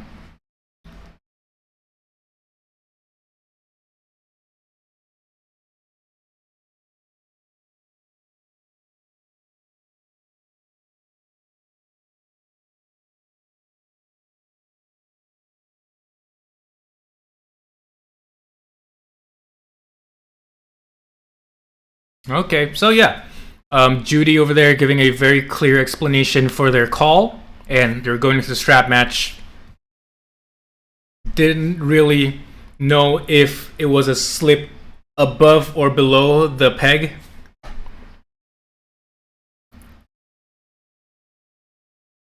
Oh, yeah, surprise footage suddenly coming in.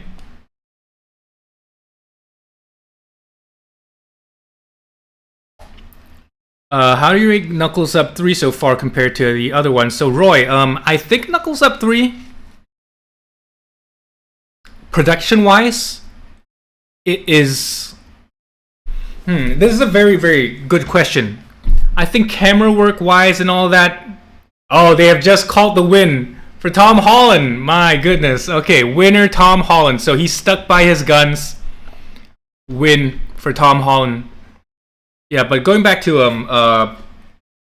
that Tom Holland, the winner for this one, Knuckles Up 3, I think in terms of, these animations, having the different cameras, the crane camera, roving camera, very, very well done. But as you can see, they still have to work on some of the technical stuff. Sometimes the instant replay doesn't play. Sometimes it's choppy. But overall, it's still amazing. I think in some aspects, Knuckles Up 2 was better. Maybe because it was kept more simple, it was easier for them to run the event. But if they can keep the same level, of production, like technical wise, for future Knuckles Up, I think this is a very good direction that they're going in. But yeah, in terms of like hiccups and errors, definitely Knuckles Up 3 I think has a little bit more than Knuckles Up 2. Don't get me wrong. But I think it's just because they're running so many more cameras, more audio feeds this time. So that's pretty understandable.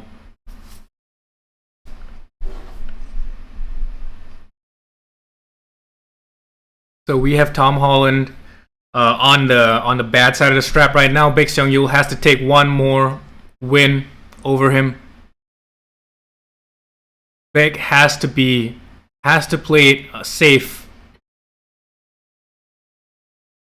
He has to try and get that wrist cupped in if he wants to have an easy day against Tom Holland.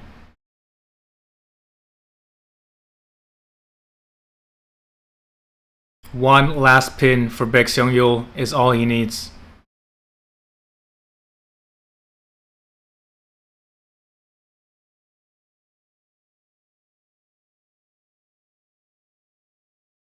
And big hit from Tom Holland, but Baek Seung-yeol getting that cup in very, very confidently. And wow, not a pin yet. Baek Seung-yeol very confidently beating Tom Holland in the hook. Wow, the power level inside is insane. Baek Seung-yeol is a crazy, crazy inside puller. Tom Holland just doesn't have that power. But yeah, very, very proud and impressed by Mr. Baek Seung-yeol over here. One of the pioneers of South Korean arm wrestling.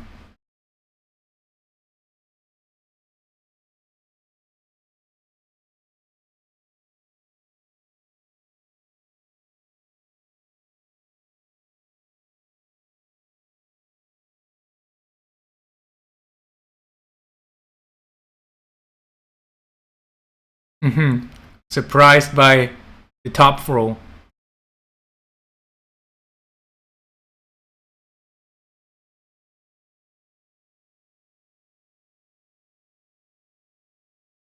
So you got the interview with Baek Seung-yeol right now.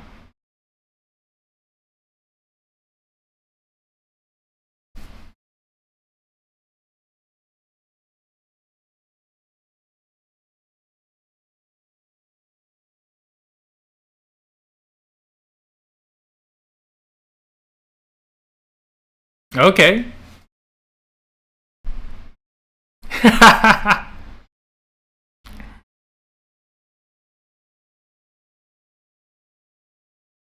Who is it gonna be? Who's the opponent gonna be for Knuckles Up 4? Baek Seung-yeol. Beck versus Adam Rosinski? Wow, Svetan. My goodness. What?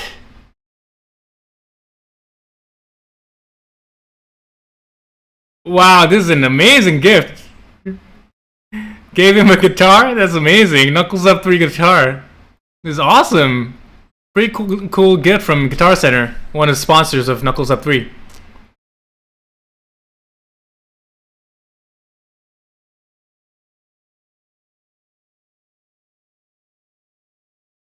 Wow, Baek Seung-yeol versus Svetan. They have pulled before in Indonesia last year, December. Very close match, but we'll see if Beck can. Beck lost that match, but we'll see if he can close up the gap by next time.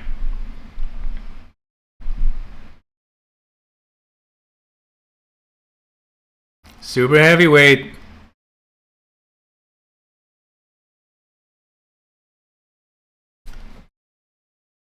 Human curse word. BJ Fakakis versus Mindaugas. Dolskes. Guys, gotta go to the bathroom real quick. I'll be right back,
Sorry guys.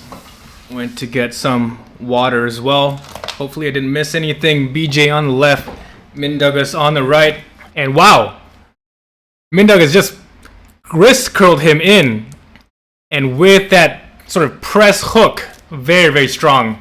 I had Mindaugas winning this one just because, you know, we've seen him beat Tim Bresnan at Arm Gods. We've seen him do really, really well in the UK. BJ doesn't have really that many really big achievements to his name. So I think definitely Mindaugas is the favorite going in this one. But we'll see.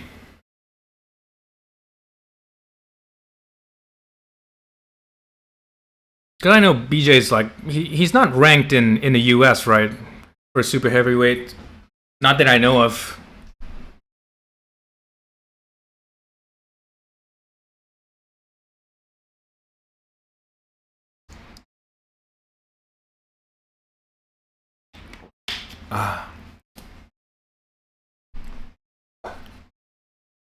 So let's see if BJ can do anything else over here. Mindaugas looked very, very dominant from that first round. Very thick wrist, very strong wrist. Looks like Mindaugas setting up to carve in again. And he seems pretty confident because he, like in the setup, you can see he's even setting up with his wrist like slightly kicked back. He must be very confident to wrist curl BJ in.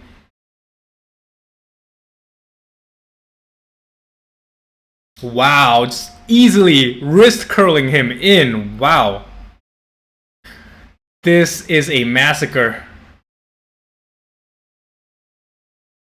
BJ staying inside. Mindaugas looks like he can't finish just yet. But yeah, I think he was statically keeping that pressure bleeding out BJ. BJ was just trying to pull through all of that pec, shoulder, everything. And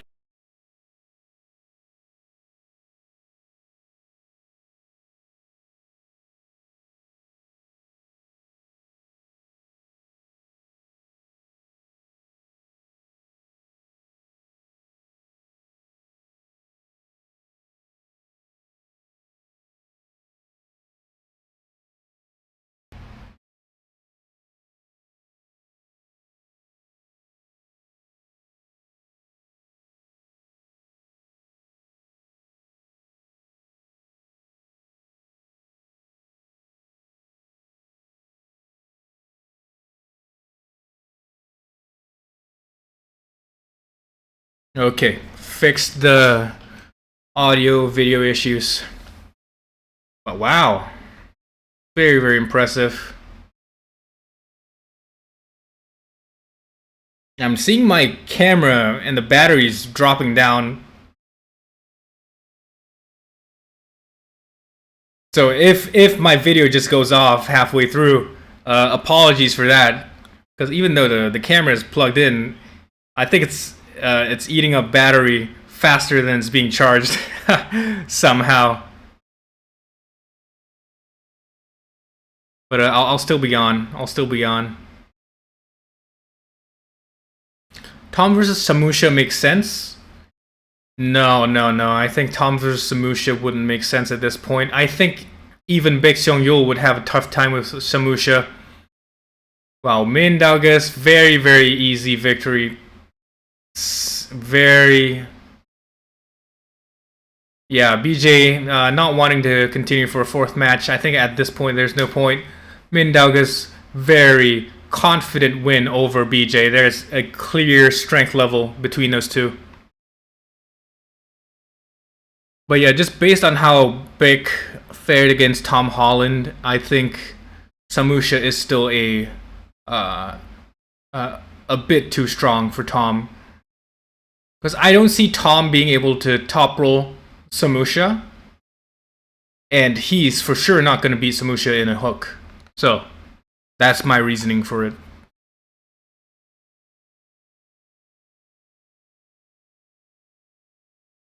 But I think Tom Holland's definitely like, you know, in the running for like top 10, 85 kilos in the world.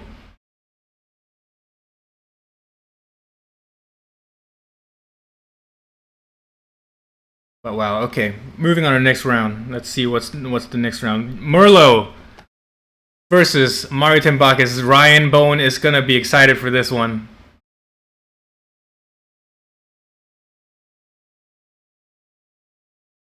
All right.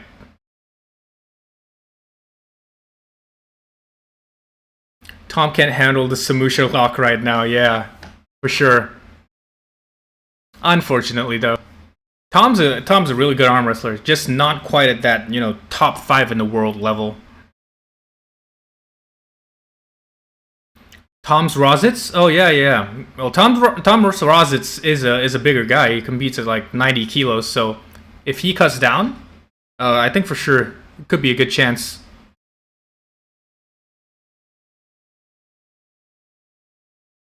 Awesome. Hometown hero, Jason Merlo. Fine wine. This is an awesome guy. I love Jason Merlo. He's just a good attitude. Really likable personality. I first knew about Jason Merlo like maybe 3-4 years ago, and he's not really that far into arm wrestling in terms of his experience in the sport, years of experience, you know, relatively new guy. But he's really made a name for himself so far. Mario Tembakis, Australia, Aussie arm wrestler. I know who you're rooting for in this one.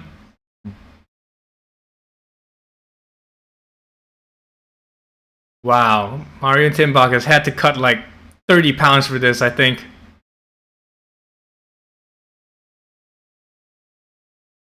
$215 versus 209 pounds.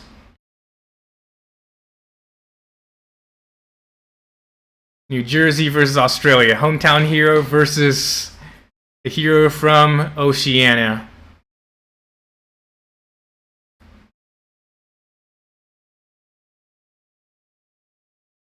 It's gonna be so exciting. Mario Tembakis, I really respect him as an arm wrestler, as an athlete, because he's one of the few guys in Australia that actively travels overseas to compete. You know, he's been in Washington State, I think like twice now. So he travels from Australia to Washington State to compete in their state championships. Goes all over Australia to compete as well. They're going straight to ref script here. No more mucking around.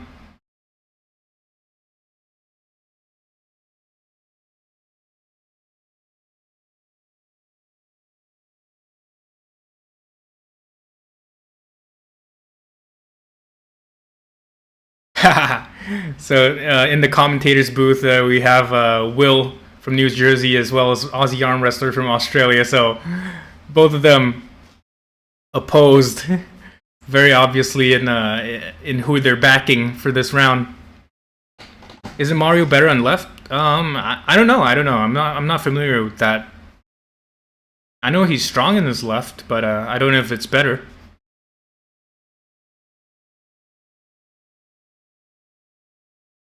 But his right is still decent.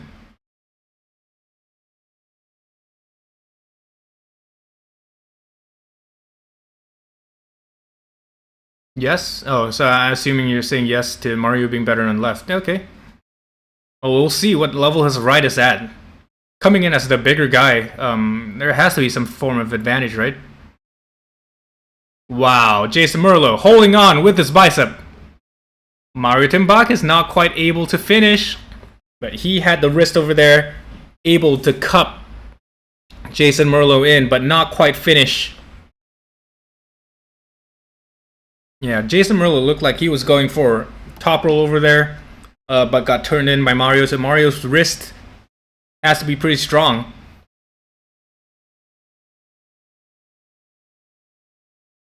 I think if Jason Merlo can keep it outside of strap, he has a really good chance, because he'll be able to keep taxing the wrist of Mario, maybe eventually crack the wrist. Because we know that Mario tried to surge, but he couldn't finish.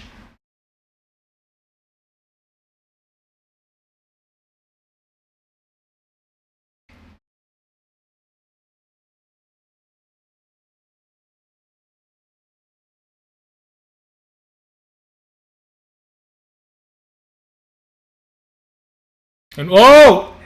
What did I say? What did I say? Taking the wrist of Mario.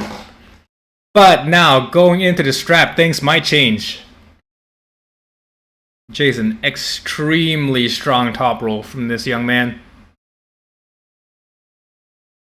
Now we'll see. Now we'll see if with that strap applied, if Mario can finish more easily. With that strap, his wrist is also going to be reinforced, so going to be easier for Mario to get in that cup as well. And if he can get a faster start, I think this might be in favor of Mario. Saw in the first round, once he got the fast start, was able to put Jason Merlo on his bicep, just not quite able to finish.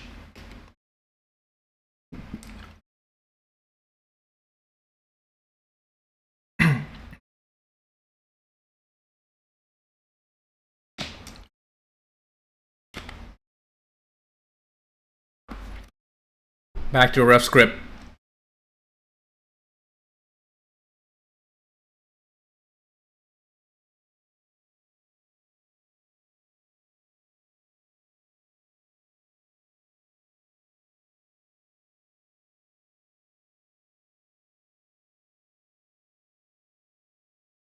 Okay, we have Mario.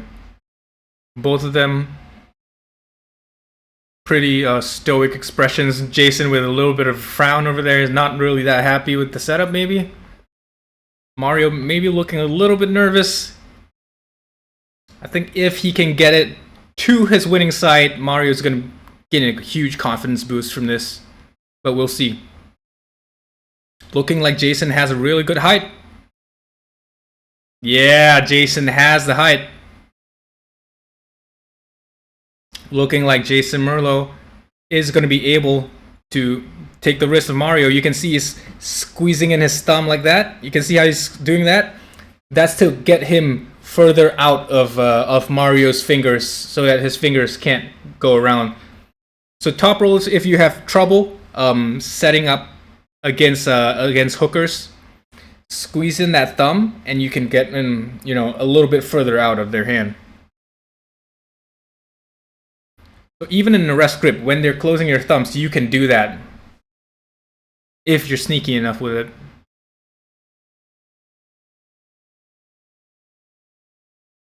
Ooh, Mario getting the hook. Jason Merlo not quite able to access that full pronation pressure. And Mario surging back for the win. Wow. Very, very impressive side pressure from Mario Tembakis, but Jason Merlo is by no means out of this yet. I think this is still going to be a close match, especially if the fine wine can continue to put pressure on Mario's fingers.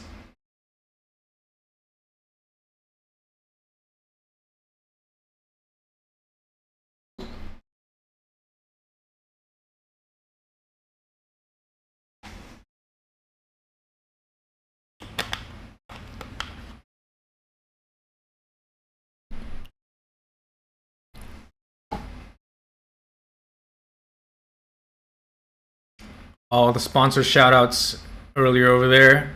Thank you to all the sponsors for bringing us Knuckles Up 3. Amazing, amazing event.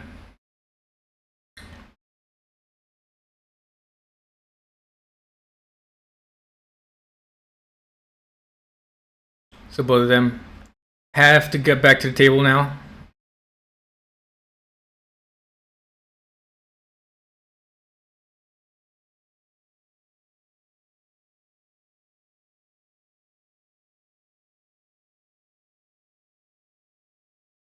So yeah, just like our Aussie arm wrestlers mentioned, if I were Jason Merlo, I wouldn't change anything. I would just continue to try and put pressure on Mario's wrist.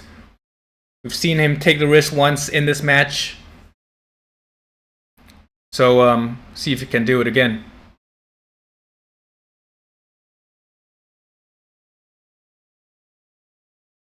I heard something behind me.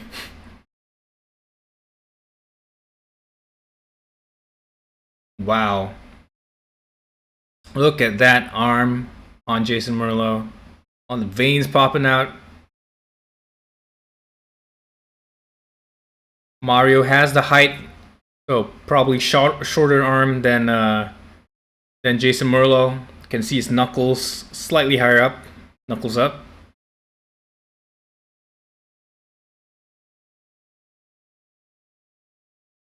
Jason Merlo probably just trying to get the height. It looks like Jason Merlo has a stronger riser than Mario Tembakis just based on that slip. Jason Merlo able to keep his knuckles higher, and Mario had to slip underneath. But side pressure gonna be a problem for Jason Merlo, so he's got to get as much advantage eating into the hand of Mario Tembakis as possible, just to try and neutralize the amount of side pressure that can be translated from shoulder through elbow to the hand of Mario Tembakis.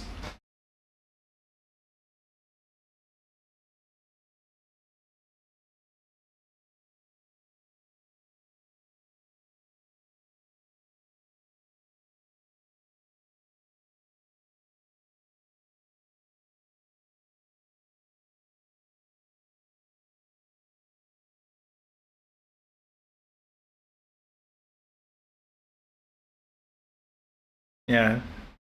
So Mario Tembakis fighting for a better strap over there. He's saying that the buckle was blocking his fingers, so that's something very real that can happen for you guys. If you're not happy with that, you can ask the ref to change it. They may or may not change it, but if the ref is nice, they will restrap for you. Because if your finger's long enough and they reach around behind your opponent's hand and they have the buckle on the back of their hand, your fingers can actually press onto the buckle, which is pretty uncomfortable. Doesn't feel like you can get a good grip, and it's actually painful. Not just for the guys pressing, but the guy underneath as well. Like having that buckle being pressed into the back of your hand, especially if it's a metal one. It doesn't look like a metal one here, but even plastic, it still hurts. And just overall uncomfortable experience for both guys. So much better to get the buckle a little bit lower so that doesn't interfere with the arm wrestling.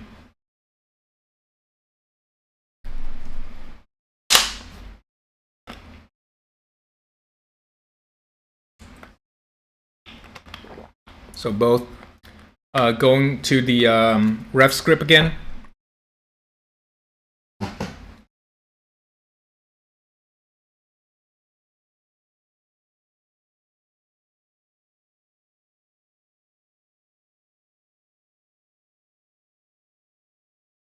Very clear instructions from Judy. I love it when the referee calls out their calls very clearly, like how Judy's doing right now.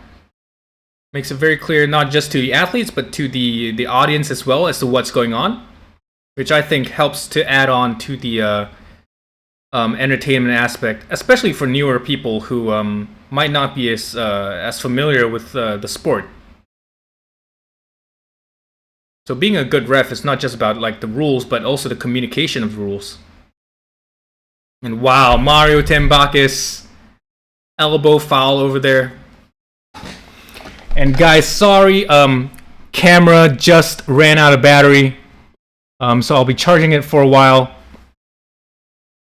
But I think you can still hear my voice, so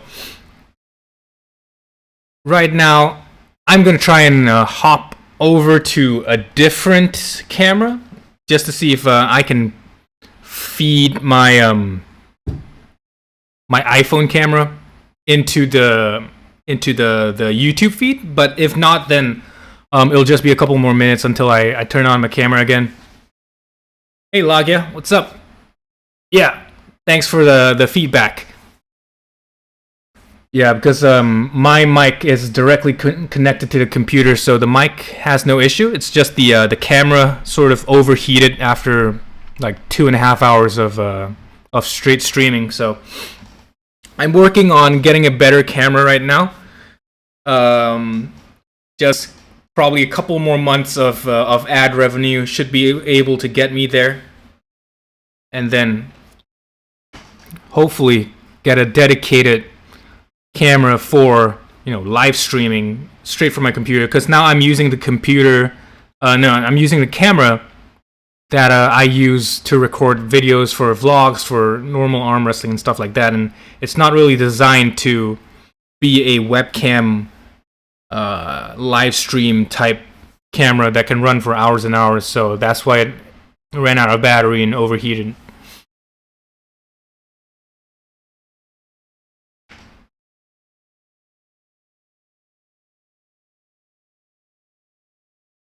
But yeah, guys, I'll try to work on getting the video feed from my iPhone instead.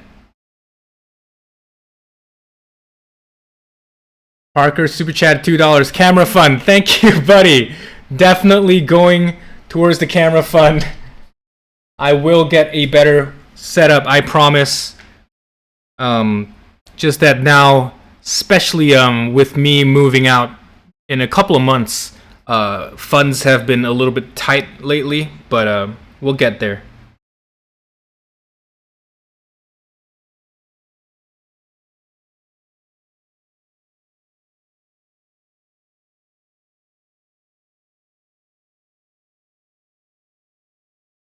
Okay, I'm just trying to figure out how to get the feed from my iPhone to OBS, and then it should be okay.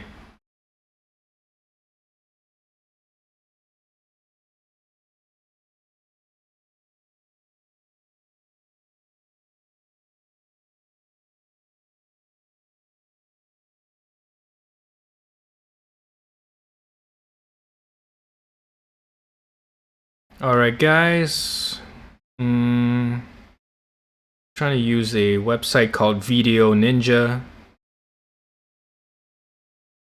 just to see if it works.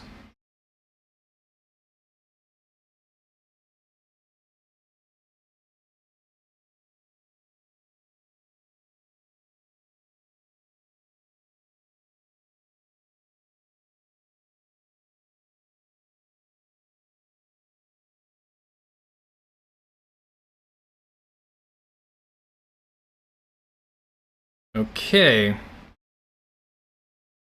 Think I might have it all good.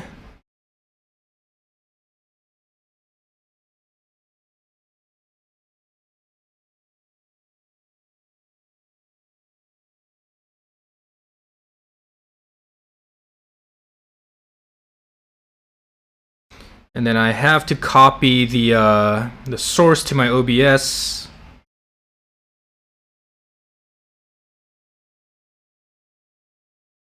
Alright, guys. Trying to get it on right now. Couple more seconds. And wow! Okay, just watching the stream right now. Mario Tenbacas in the losing side. 2 fouls on Mario Tenbacas. 1 more foul. Oh, 3 fouls, sorry. Jason Merlo is the winner. And let me just get the capture video source right in here.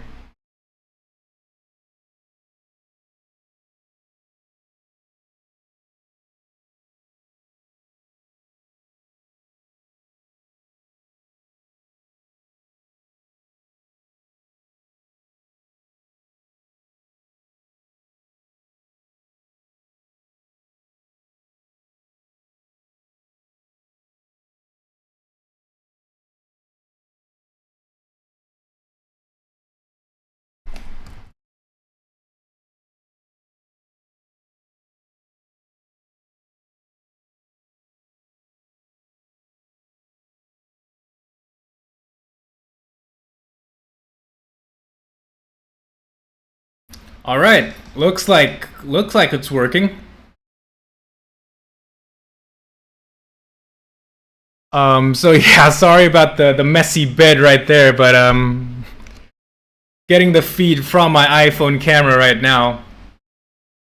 Just gonna show you guys my setup over here. I got 2 screens, camera over here.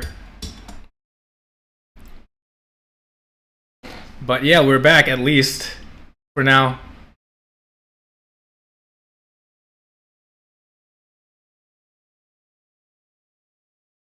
Let me get the screen up here.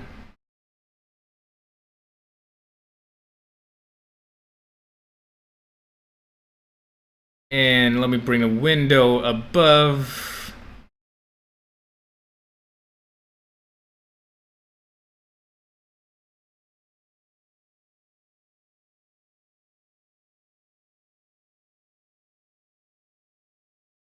And let's go. Okay. Round 3. Mario Tenbacas versus Jason Merlo. Let's see. Jason looking very, very confident in the previous round. Let's see if he can carry that forward to this round.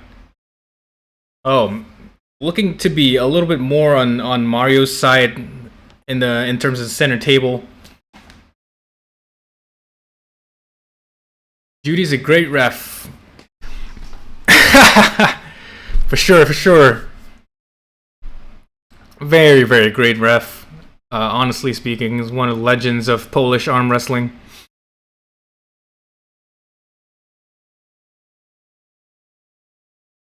And if any of you follow Judy's Instagram, you'll know that she's very proud of flaunting her great reasons of being a ref. I think I once got called out by Judy because I was saying how Poland has really good arm wrestlers, and then she said, "Yeah, and great refs too." Oh, okay.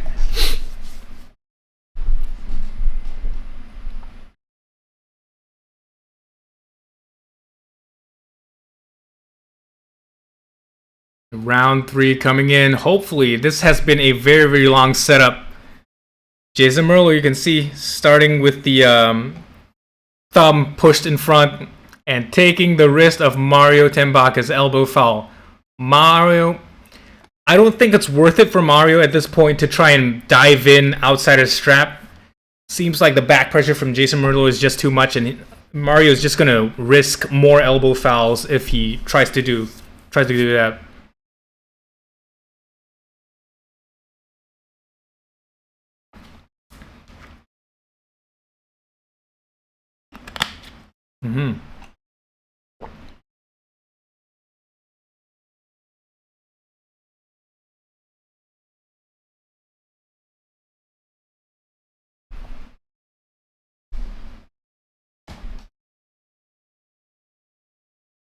Okay, so these gentlemen have to stay still in the referee's grip. Jason Merlo, again with that setup like that, and wow, clamping on Mario Tambakis, could not slip. Jason might take this one from just clamping onto Mario's thumb. It's going to be dangerous. If Mario wants to get a slip, he has to get that chalk all off of his thumb right now. Get the water from his corner and pour it all over his hand, because that is not doing him any favors.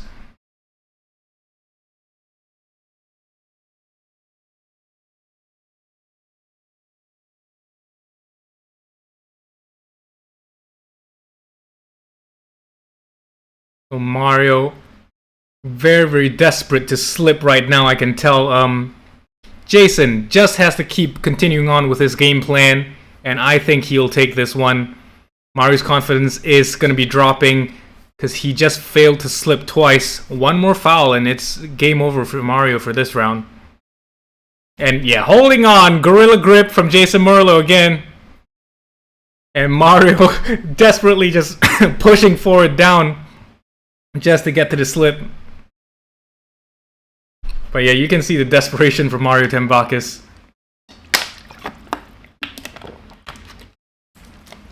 I think his hand is just completely shot right now. So he has to, Mario Tambakis has to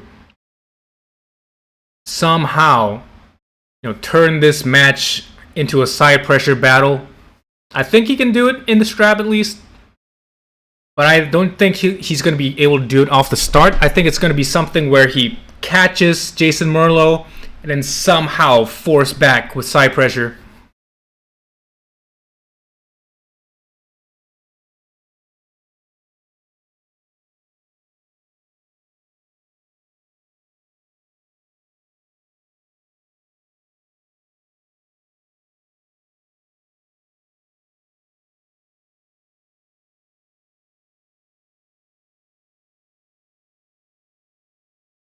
Oh yeah, so the commentators over there at Knuckles Up just brought a very good point. Mario only has one foul to work with, while Jason Merlo has 3. That's a very, very big advantage. Having that at the back of your head, just knowing that you're one foul away from losing, it honestly fucks with your game. It might make you arm wrestle in ways that you wouldn't otherwise arm wrestle. You're not as willing to take risks and commit to certain moves. So fighting on a disadvantage in terms of foul is really scary, to say the least. As an experienced arm wrestler, you have to learn to tune that out. To just arm wrestle as if you would with no fouls. But that's not to say you don't have to be careful. It's just that you have to balance, going all out with that little reservation of being careful, which is very hard to balance. A little bit more breakfast.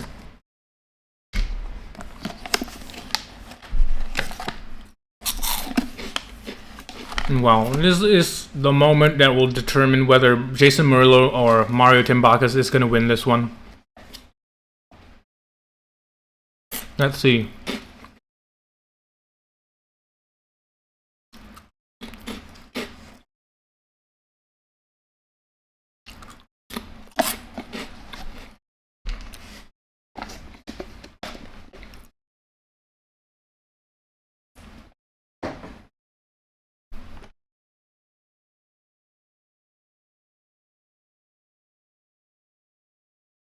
And wow, okay, Jason Merlo looking pretty good. Oh, Mario not quite able to pull it back to center, but Jason Merlo losing some side pressure. Jason Merlo off the back of the pad, and Mario takes it. So yeah, the same way that he beat Jason Merlo before, just catching him in the strap and forcing it with back pressure, side pressure. This has to be the path that Mario Tambakis takes to win the match. If Mario veers away from this game plan, he is done. Mario Tambakis has to get to the strap again and force this side pressure battle which he has the advantage in.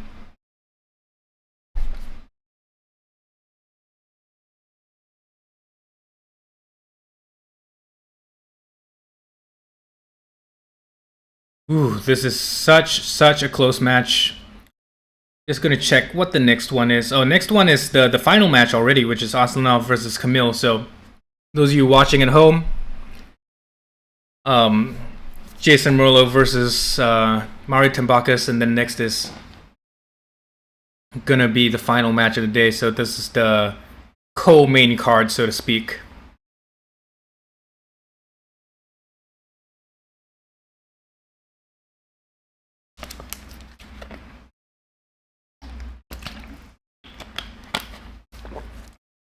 Wow.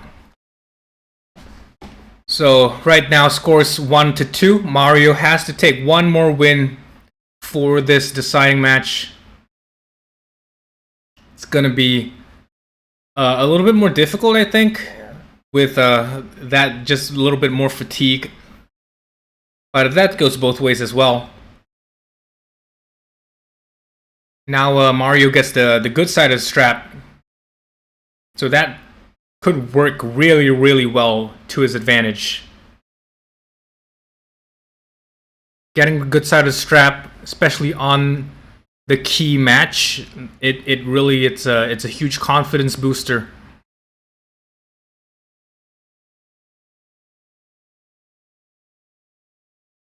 So same thing, Mario setting up with his shoulder, committed forward. I think he's just gonna go for the press slip. That's what I'm thinking. I don't think he's gonna try and slip with a top roll anymore. Yep. Wow. Press win from Mario Mindaugas. I think Jason Mero didn't expect that. He did not expect that. He was holding on. I don't think Mario was trying to hold on at all, but it was probably Jason holding on to Mario Mindaugas and then just getting flash pinned with a press. So I've made that mistake before, holding on to a flop presser outside of the strap, and you don't want to do that. You just want to go to the strap and fight from there, because if you're going to try and hold on, it's not going to work out well. Are contracts preventing pullers from coming to Knuckles Up at all? Oh, this is a difficult question, because I know some stuff that's going on behind the scenes, but I don't know what I can reveal. I'll say this. There are some pullers that, because of contracts, are not able to pull at certain organizations. Who these pullers are and what these contracts are, I am not going to say. But definitely contracts and restrictions by certain organizations do prevent pullers from pulling at certain other organizations.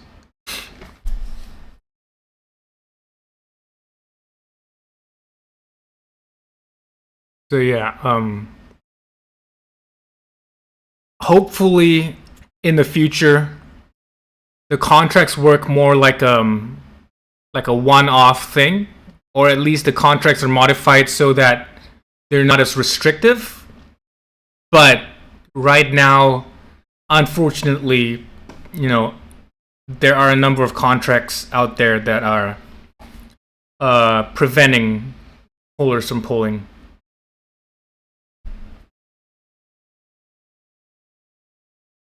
I'm just gonna try and see if my computer is working right now. No, not my computer, but my other camera is working right now.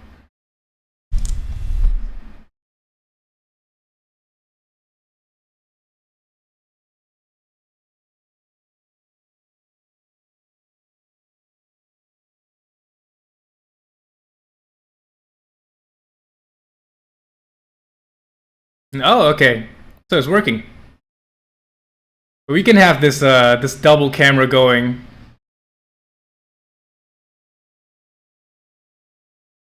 Maybe, I don't know. I'll just leave it up just because it looks interesting.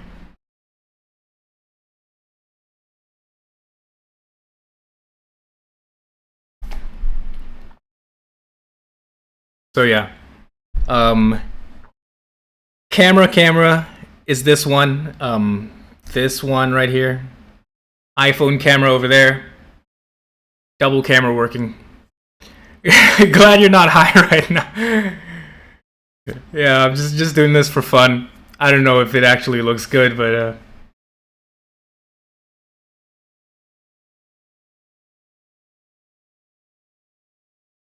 let's see. Here we go. 2 Gregs for the price of 1. Financial security explanation explains why they need contracts, but doesn't explain why contracts are exclusive. Yeah. From the promoter's perspective, I'm just going to give you their explanation. It's exclusive because they don't want their pullers to be pulling another event that might clash with theirs. So, let's say you have a King of the Table contract, and then, Knuckles Up is happening a week before. You don't want your athlete pulling at Knuckles Up a week before they go on to your card at King of the Table like a week later, right? You don't want them to risk injury or risk not coming in as good of a shape. That's the main reason why there's exclusivity. Now, I know some athletes who have managed to negotiate more loose terms, but these are usually on a case-by-case basis, and it really is up to the organizations and the individual athlete to negotiate these terms. Of course, if you're a prolific guy like Devin Laird, then these things are very easily negotiated for you.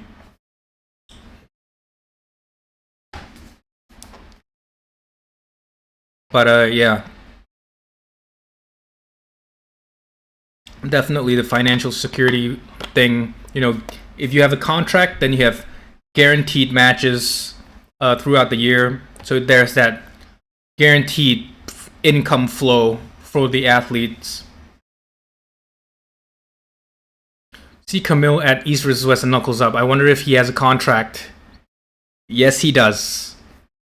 I can't say what that contract says, but yes, he does have a contract.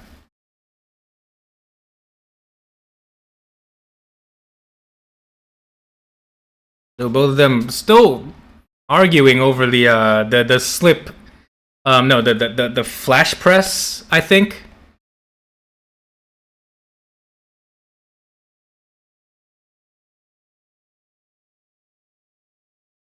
But yeah, Camille really got his big break at that first Knuckles Up against Dave Chafee. So his start into stardom was rooted in Knuckles Up.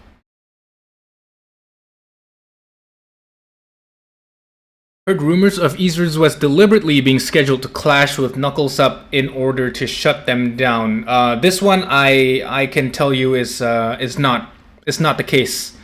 I'm working with East vs. West as a matchmaker, and the events at East vs. West are planned like years. No, not years, but many months ahead. Like next year's East vs. Wests are already being planned right now. So the exact dates might vary, but not by far, because they have to space out their events a reasonable amount of time. So, for example, I know that next year there's going to be an East vs. West in Asia, and that one's already planned. The rough date is already roughly planned. So I don't think it's possible for them to plan in advance to clash with another organization based on that.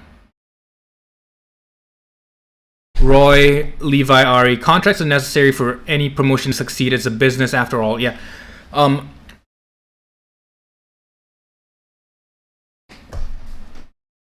So yeah.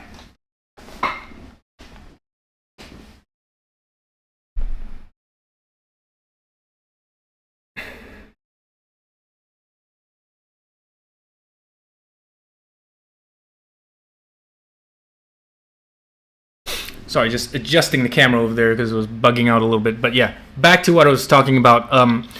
Yeah, it is a promotion. It is a business. Money has to be made. I know this might rub people the wrong way, but for a promotion to continue, it has to bring in revenue. Otherwise, sponsors are going to pull out. There's not going to be any incentive for the promoters to continue because they're just going to be bleeding money. And unless you're like a freaking multi-millionaire or a billionaire, you can't just keep throwing money at something that's not going to give you returns or at least break even. That's a lot of time and effort that you're taking out of your regular job. I'm sure all of these guys over here have their own regular jobs that they do outside of arm wrestling as well. So yeah. Levan Saganeshvilis, are you talking about an actual East vs West super match event, or is it a Challenger Series type event? I'll wait for the official announcement by Engin and his team. But you will see East vs West in Asia in some capacity, either towards the end of this year or sometime next year. Which is very good news for the Asian athletes out here. I can't say too much. I don't think I'm allowed to say too much right now.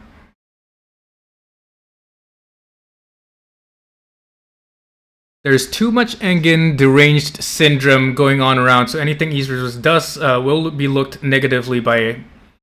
Yeah, so Engin is a very divisive character. You love him or hate him. A lot of the negativity towards Engin comes from his very outbursty personality. He often overreacts to a lot of things, whether it's because of his personality or if it's a cultural thing. I can't say for sure, but yeah. Engin is not rich yet. Per East vs cost more than It does cost a lot of money for East vs West, and the athletes are paid very, very well, especially for a small sport like arm wrestling. Engin takes out huge loans that he has to back personally to pay the athletes, and then hope and pray that the pay-per-view and the sponsorships cover his loans or his losses or his savings.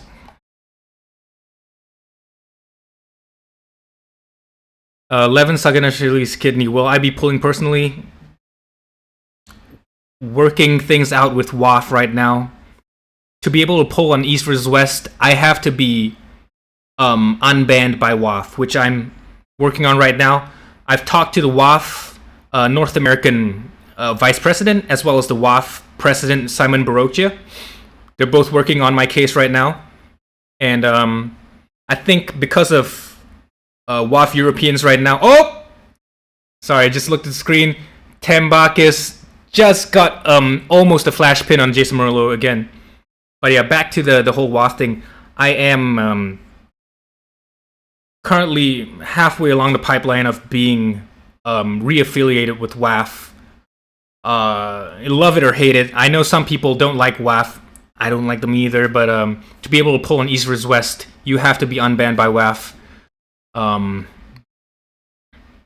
So yeah, once that happens, fingers crossed, you might see me on a future East vs West card. Whether it's a Challenger Series or the main card, I can't say yet.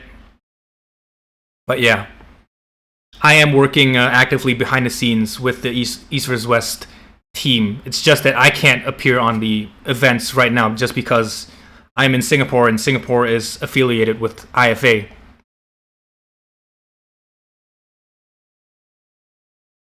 Calling random people, yeah, definitely. So I do agree with the need for a PR person. I have brought this up to the East vs West team, but right now, nothing yet. And whoa, very, very close, but Jason Merlo pulling it back from the losing position. Mario Tembakis forcing the press with a kicked back wrist, and oh my god.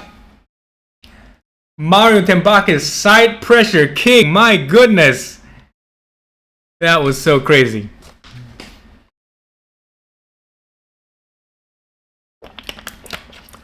Roy, leave. Yeah. So is the ban exclusively for Turkey only?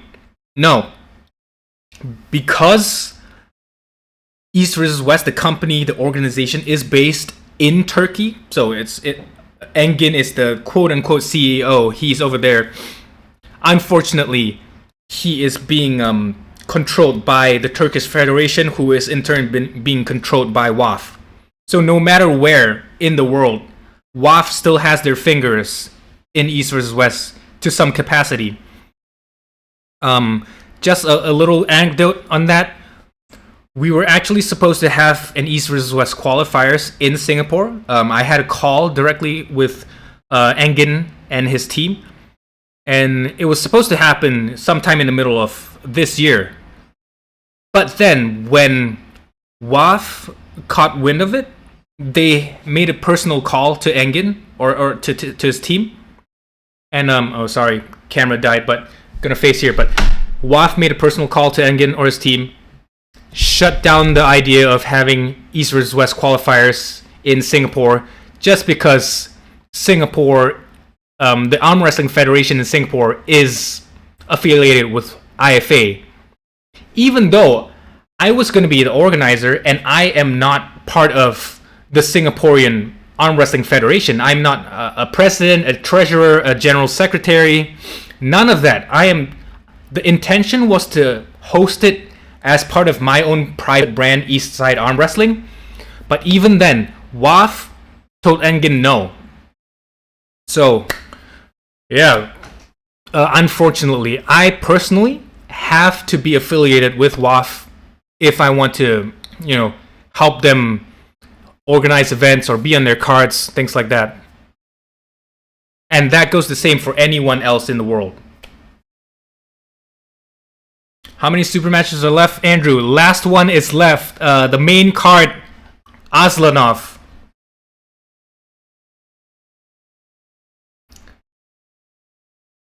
So yeah, sorry, the main camera died again. Yeah, overheated. Because it's a vlog camera, it's not meant to be a. What do you call it? Like a live stream camera, if there's even such a thing.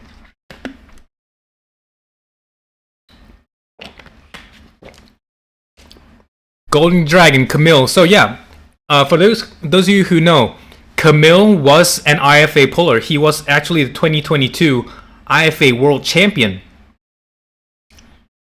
And he had to, sign a contract with WAF just so that he could compete at East vs. West. But most people won't know about Camille's opponent, who is Murtala Aslanov from Azerbaijan. So Murtala has actually competed in Asia before. He's competed in Silvis Cup, South Korea, and in China as well, I believe. He is no joke. He was actually, back in the mid 2010s, a very, very active arm wrestler at the Zloty. He is on the cusp of being world super heavyweight level. So, in my mind, if we have the Murtala from back then against Camille now, especially on right hand, Murtala is actually the favorite going into this one. Murtala has done really, really well. He's had very good finishes at Zloty in the past. And I think he was even in one of the PAL videos leading up to Top 8 or something like that a couple of years back, before the pandemic.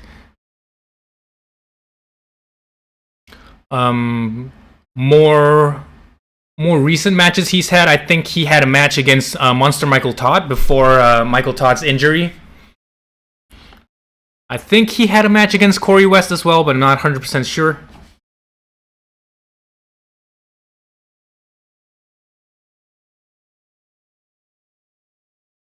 But yeah, Camille's right is not as strong as his left, but Camille is the more active arm wrestler of these two. So you can see on my screen right here, I have Camille as the winner predicted. But if Asenov is coming in, in peak shape, I think Asenov would be the favorite. Lagia win on Young Levan and Wars. Yeah, exactly. So Lagia is he knows about Murtala, so this is not like some random guy they picked out from nowhere. Murtala is a very, very legit super heavyweight arm wrestler. Maybe not quite the top 10 in the world, but within the argument for like maybe top 20 or so. What's Asenov's best style? I'm gonna leave that as a surprise for you. Going into round 1, we'll see. It's been a while since I've seen Asenov pull, but we'll see.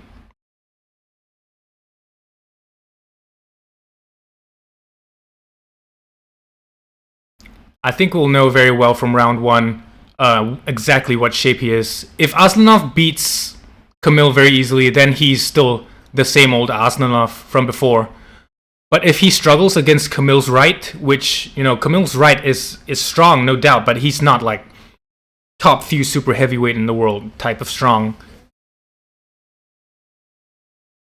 Camille lost to Sabin Bardalescu back in 2022 on his right.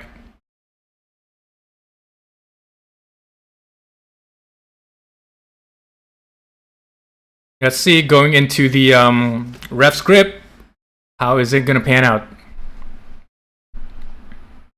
Crowd is going wild. I know someone earlier asked about how big the crowd is. It looks like it's very, very sparse, like maybe only the first couple of rows are filled. So definitely they could be getting way more people, I think, if maybe it was in a more accessible place.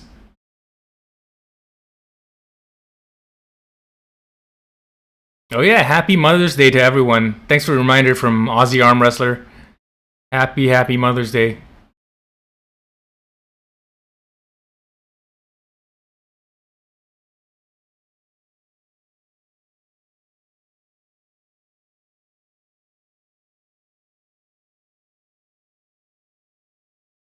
Murtala's setting up with a lower webbing somehow. Camille with a dropped wrist. Murtala, very high post.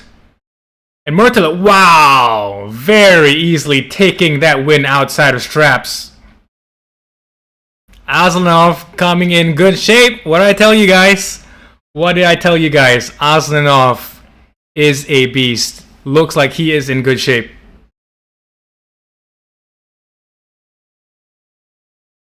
I know if there's any weakness of Asenov, it might be his wrist. But it looks like it's solid today, and Camille just had nothing for him outside straps. Hey Lagia, yeah. Damn indeed. Looks like Murtala came to play.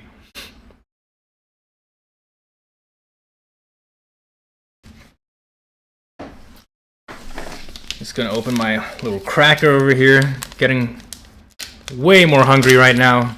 Still haven't had proper breakfast since 5 a.m.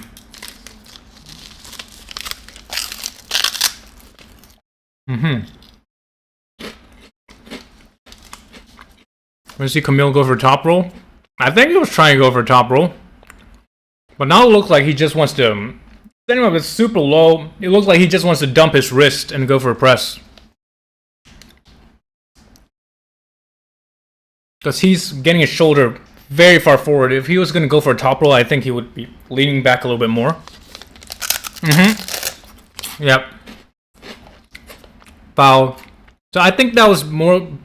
It wasn't really because of Murtala pulling back, but more because Camille was pushing forward. And with those two forces acting, caused him to elbow foul off the back of the pad. It's something that happens pretty often when top roller is going up against a presser. Camille's starting position fair? Yeah, that's questionable. Up to the referee to decide. Yeah.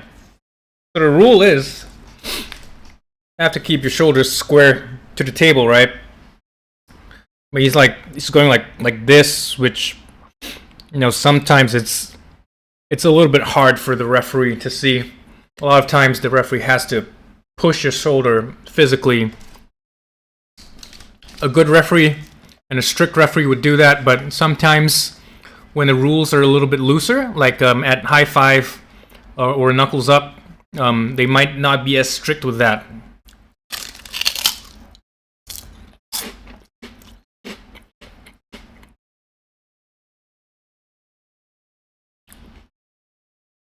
Real ones celebrate Mother's Day on the fourth Sunday of Lent. When does Lent start? I don't even know.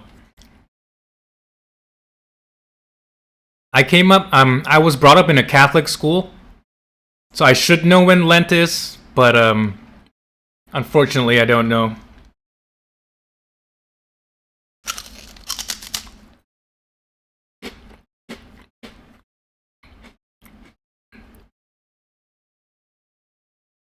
Murtala, a hint of nervousness in his face. Camille looking like he's just gonna go back with that same press. Murtala has to slip.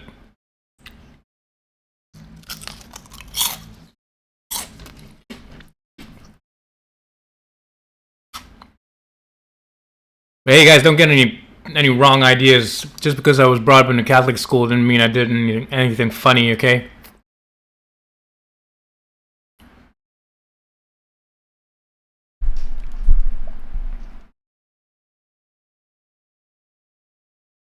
Alright, turning on my other camera right now. Let's see if it works. Oh, we're back. Okay. February 14th to March 28th. Okay. Like a month and a half ago.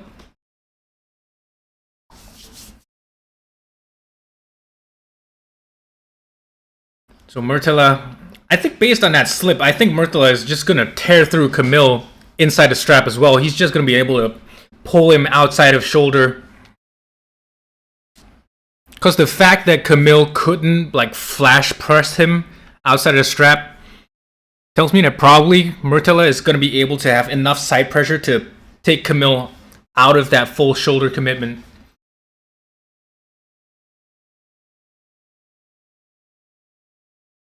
Don't think I did anything funny about my school priest. Okay, after this match, I'll tell you a pretty interesting story about that.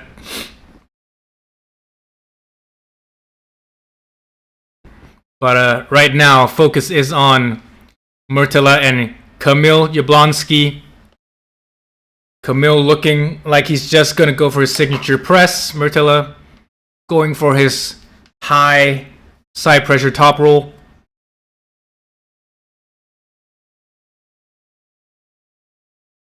Okay, Camille looks like he has a... No, not Camille, but Murtala has a pretty good grip. He's pretty far out on the fingers of Camille.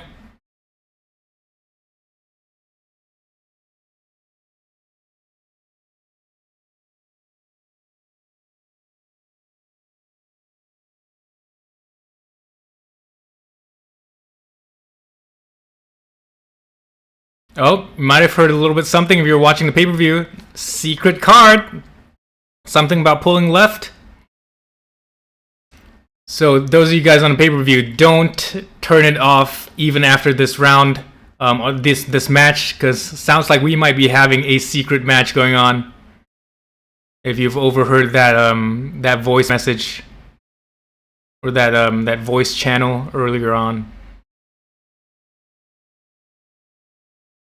Had a match at Monster Factory, but I don't remember who.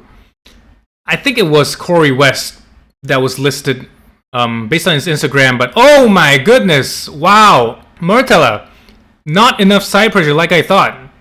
Not as much as I thought. I mean, I swore I thought he was going to be able to get Camille out of the shoulder, but Camille's right press seems to be pretty impressive as well. Wow, wow, wow. Okay, so now I was completely wrong. Looks like if Camille is just going to be able to continue going to the strap, is going to be his day. Yeah, Nadia, on Murtala's Instagram page, I think the match he listed was against Corey West, but I don't remember watching that match. I don't know if they... It's supposed to be at Monster Factory in December, I think. Can't remember. My phone's over there right now, so I can't really check my Instagram.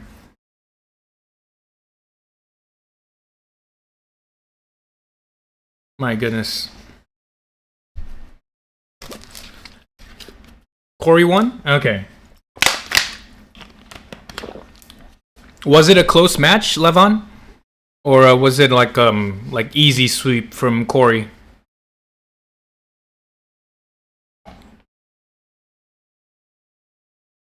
Corey match was in some other promotion? Okay. Yeah, I know they've matched before, but I just wasn't sure like where. A little bit hard to find information for these things.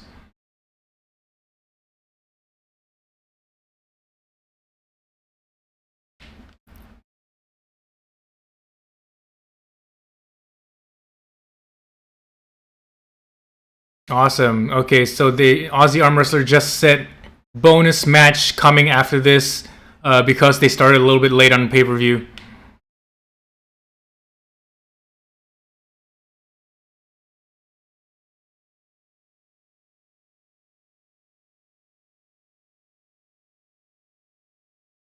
Shishido versus BJ Fukakis, secret match. Extra match. Toshiyuki Shishido versus BJ Fukakis, I think left hand.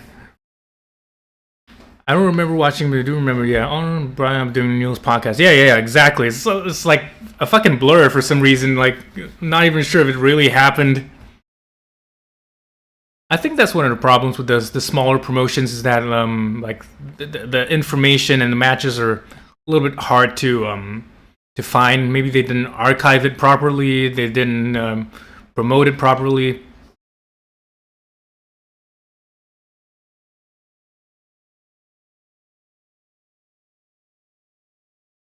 Strap going on, buckle on Asenov, but just based on previous round, it looks like, you know, I don't know if Murtala has anything for Camille.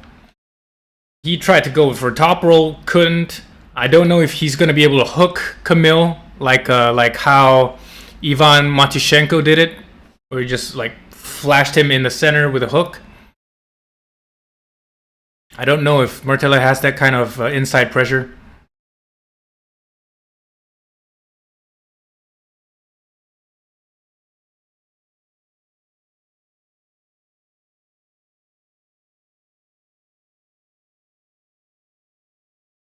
Still not sure what matches happened in Arm Wars from last year.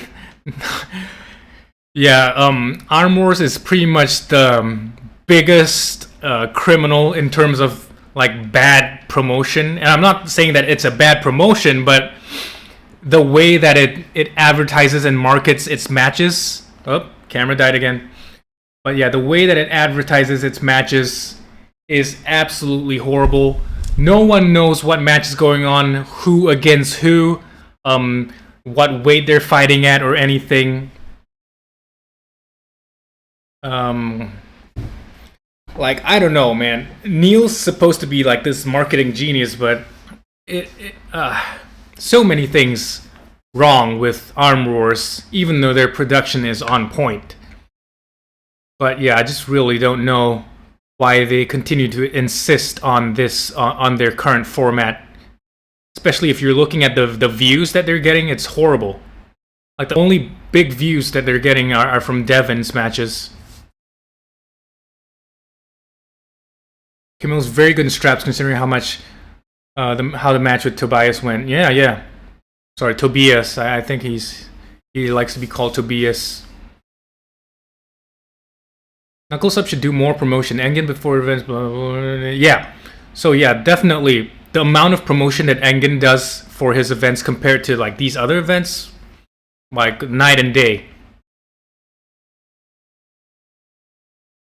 I don't know if it's because of resources, they don't have time, or if maybe the athletes were not as cooperative. Because I know I was brought on as a commentator to help out with promotion as well.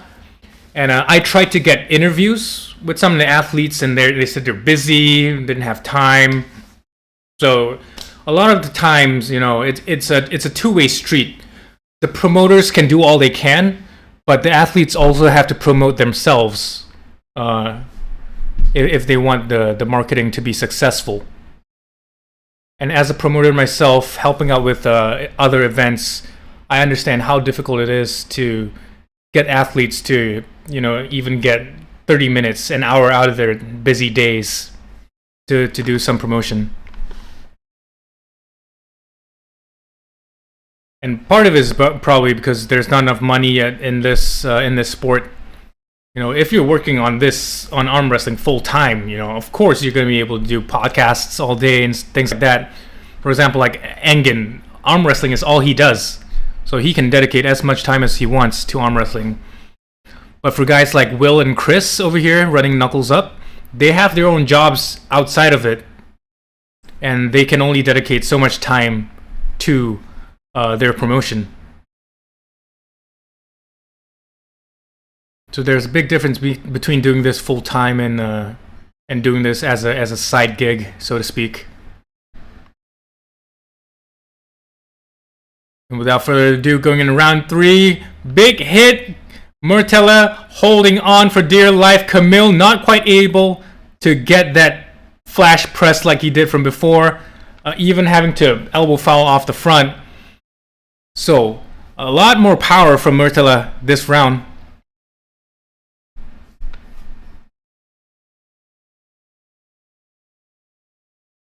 Now that Lara is not in the next event, I pray to gods that the crowd won't go back to being empty and uninterested. Yeah, Nadia, you stole the words right out of my mouth. That is one of the big things that I'm expecting to happen, just because there's no Devin there right now. People don't understand how big Devin is with respect to the sport. Like, he probably commands 90% and above of the views of arm wrestling. And as I've mentioned before in one of my recent videos, this is very dangerous to have all your eggs in one basket, just relying on this one athlete to to carry the promotion of your sport. It's not enough. Of course we have people like Levan and Hermes, also, very big names, but nowhere near as big as Devin Larratt. Interesting thing, I was talking to my fiance's dad, so my future father-in-law, sometime last year, and the arm wrestler that he knew of was Schoolboy, actually. So, in fact, Schoolboy does have a pretty big reach, and we can see that clearly from the number of views that Schoolboy gets on his channel and the number of subscribers. So these social media arm wrestlers are definitely, they're getting the sport out there, and they have their place in the sport. Even though I've been critical of, social media events, social media matches like that Auden versus Whisperer one, I was critical of that. But I know that they do have their place in our sport. And here we go, Camille. Oh, very.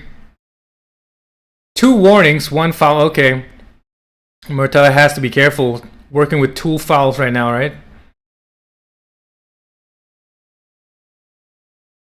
Need Travis to come back for real this time. Bob Anderson, yes. That guy, I don't know. I stopped believing anything he said like 5 years ago. Because he is a lot of this, but not a lot of action. Don't get me wrong, I respect him immensely as an arm wrestler for what he's done in the past, but in recent years he's just been doing a lot of yapping and not a lot of actual pulling. Trying to understand, he has his son that he focuses on a lot, Tyson Bagent, in the NFL. So, but maybe now, hopefully, he'll be able to commit to this future East vs. West match. I've heard of Travis talking about, coming back for years and years now, but he's just never followed through. Levon Saganashvili's kidney. Greg, are you confident in beating Auden? I would beat Auden very, very easily. Like, even in his bread and butter lift, that Devon pronation lift, I outlift him. I've just had more years of experience of high level arm wrestling than Auden. You know, some people may argue, you know, he was brought up by Devon. He's been pulling since he was a kid, but he was like half serious arm wrestling his first couple of years. He's only been really serious the past couple of years or so, and he's still a kid. Don't get me wrong, at some point in time he will eclipse me. Auden is bigger than me. He's like 6'2", 6'3", again. I think. I'm only 5'11", and he's heavier than me. But right now, I think I'm still stronger than him.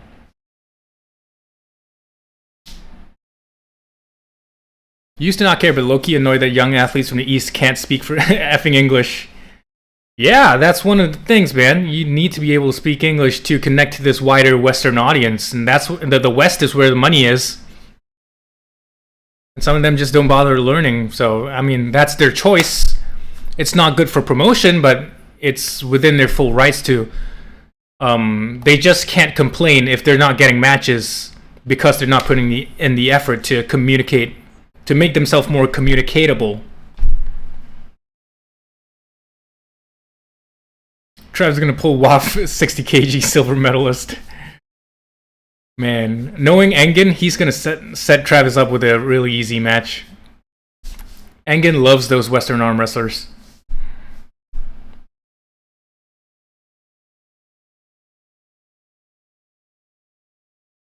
So yeah, human hydraulic press. Camille Jablonski, can he sink in that press? And there is the pin from Camille. Much better commitment with the shoulder that time. Even Murtala, I think he sort of went a little bit early, but not enough. Guys, quick toilet break. Quick toilet break.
Go.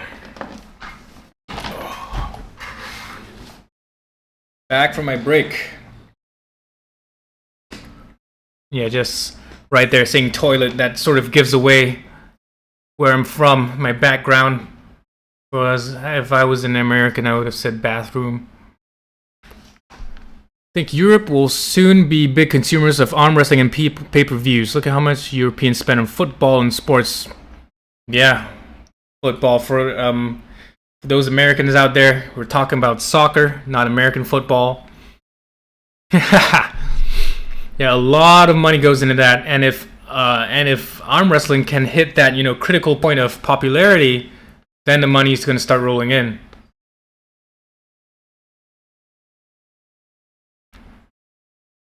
This was way cheaper on Kino Poisk than Core Sports app. Wow. Okay, I never knew that. I think one thing they're gonna have to do is localization for the prices, because right now it's like the same price for different countries, and like $20 US is a lot for some rural arm wrestler in Vietnam, for instance. You know, $20 could be their entire day's salary. So I think in the future, prices are going to have to be modified. There's a saying that piracy is a result of it's mostly a result of things being not affordable.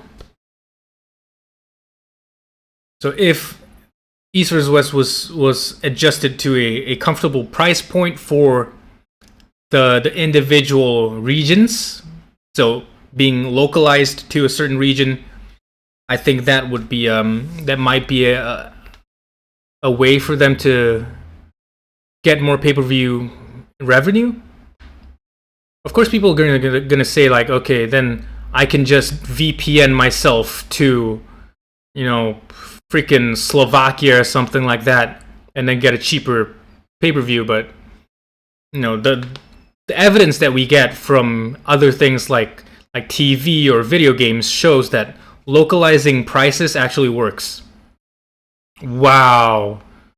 Very fast and confident win from Camille.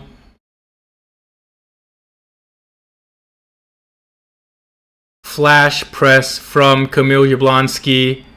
Flop wrist right into the pin pad.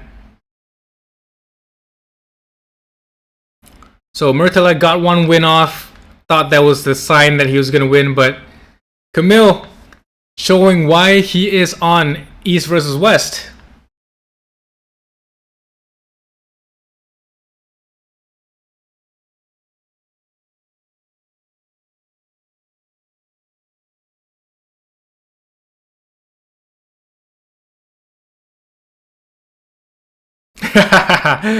Camille saying no way that he's going to top roll Murtala.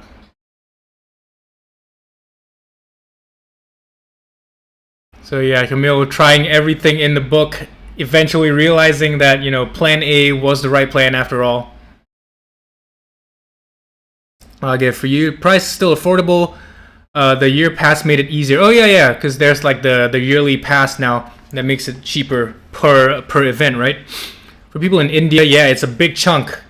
Especially in like, if you're not from the big areas like Mumbai or Delhi, or like if you're not from like a rich area like Goa in India, very, very difficult for someone in India to afford the pay-per-view. You think Camille has chances to beat Jerry? No way, man. On the right, no. Jerry is just a way better Camille than Camille. Dude, Jerry beat like, who did he beat? Like, what was his name? Georgy Svetkov. He beat Gennady Kvikvenia. And if it's like press versus press, stronger press is gonna win. Camille is strong, but he's not top 10 in the world for right hand strong. Maybe for left, but not for right. Awesome. So this right now, if you're on the pay-per-view, this is the bonus match between Toshiyuki Shishido versus BJ Fakakis.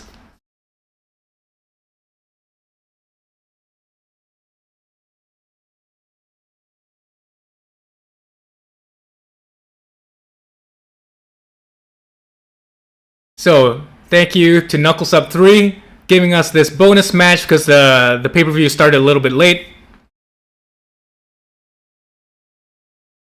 Why don't people just pull Camille the way Hermes pulled Jerry? Maybe they're just not strong enough, I guess.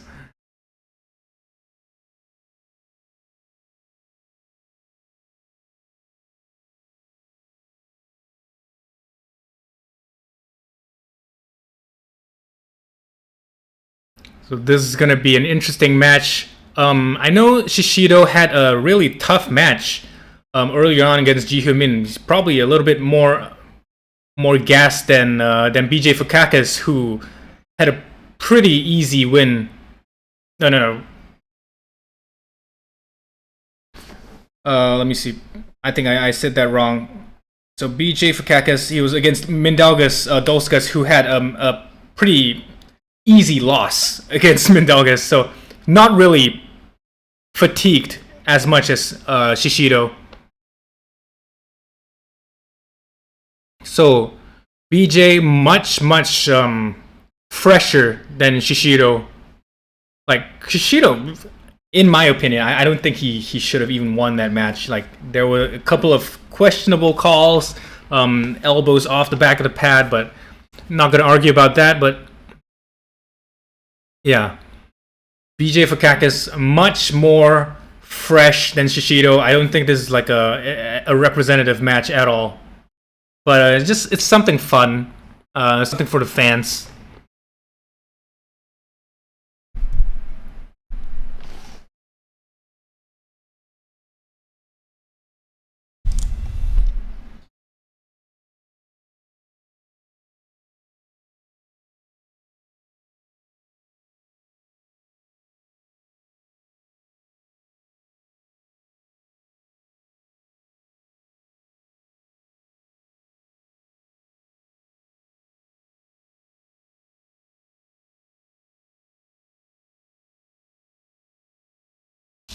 So, on the live stream, Will is saying that there is actually another secret card that they're gonna upload onto the high5armwrestling.com, the High 5 Arm Wrestling YouTube page. So, guys, go over to the High 5 Arm Wrestling YouTube page. I'm gonna try and find the link over here. BJ Fakak has something to prove after his loss earlier on. Looking very confident. Just gonna try and find the link to their YouTube page. So, link in the chat right now for High 5 Arm Wrestling. They're gonna upload a bonus match after this. So just follow them on their YouTube page. Want to see easier powder through Mindaugas Delskus and a hook than it is to bust his wrist. Yeah, I think you're right on the money there, Levon.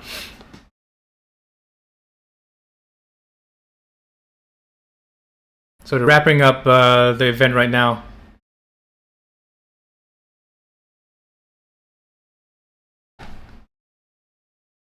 Arm wrestling for the people, by the people. Very, very proud.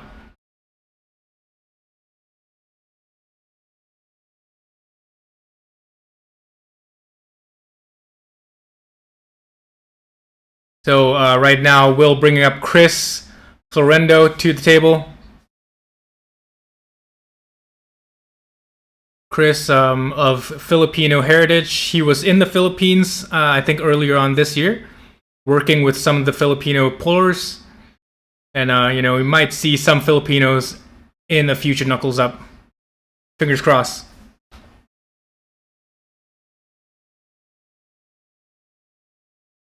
Big announcement.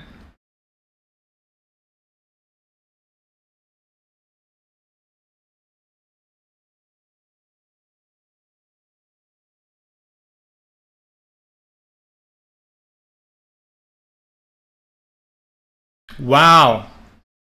High 5 is bringing Knuckles Up back to the Arnold Classic.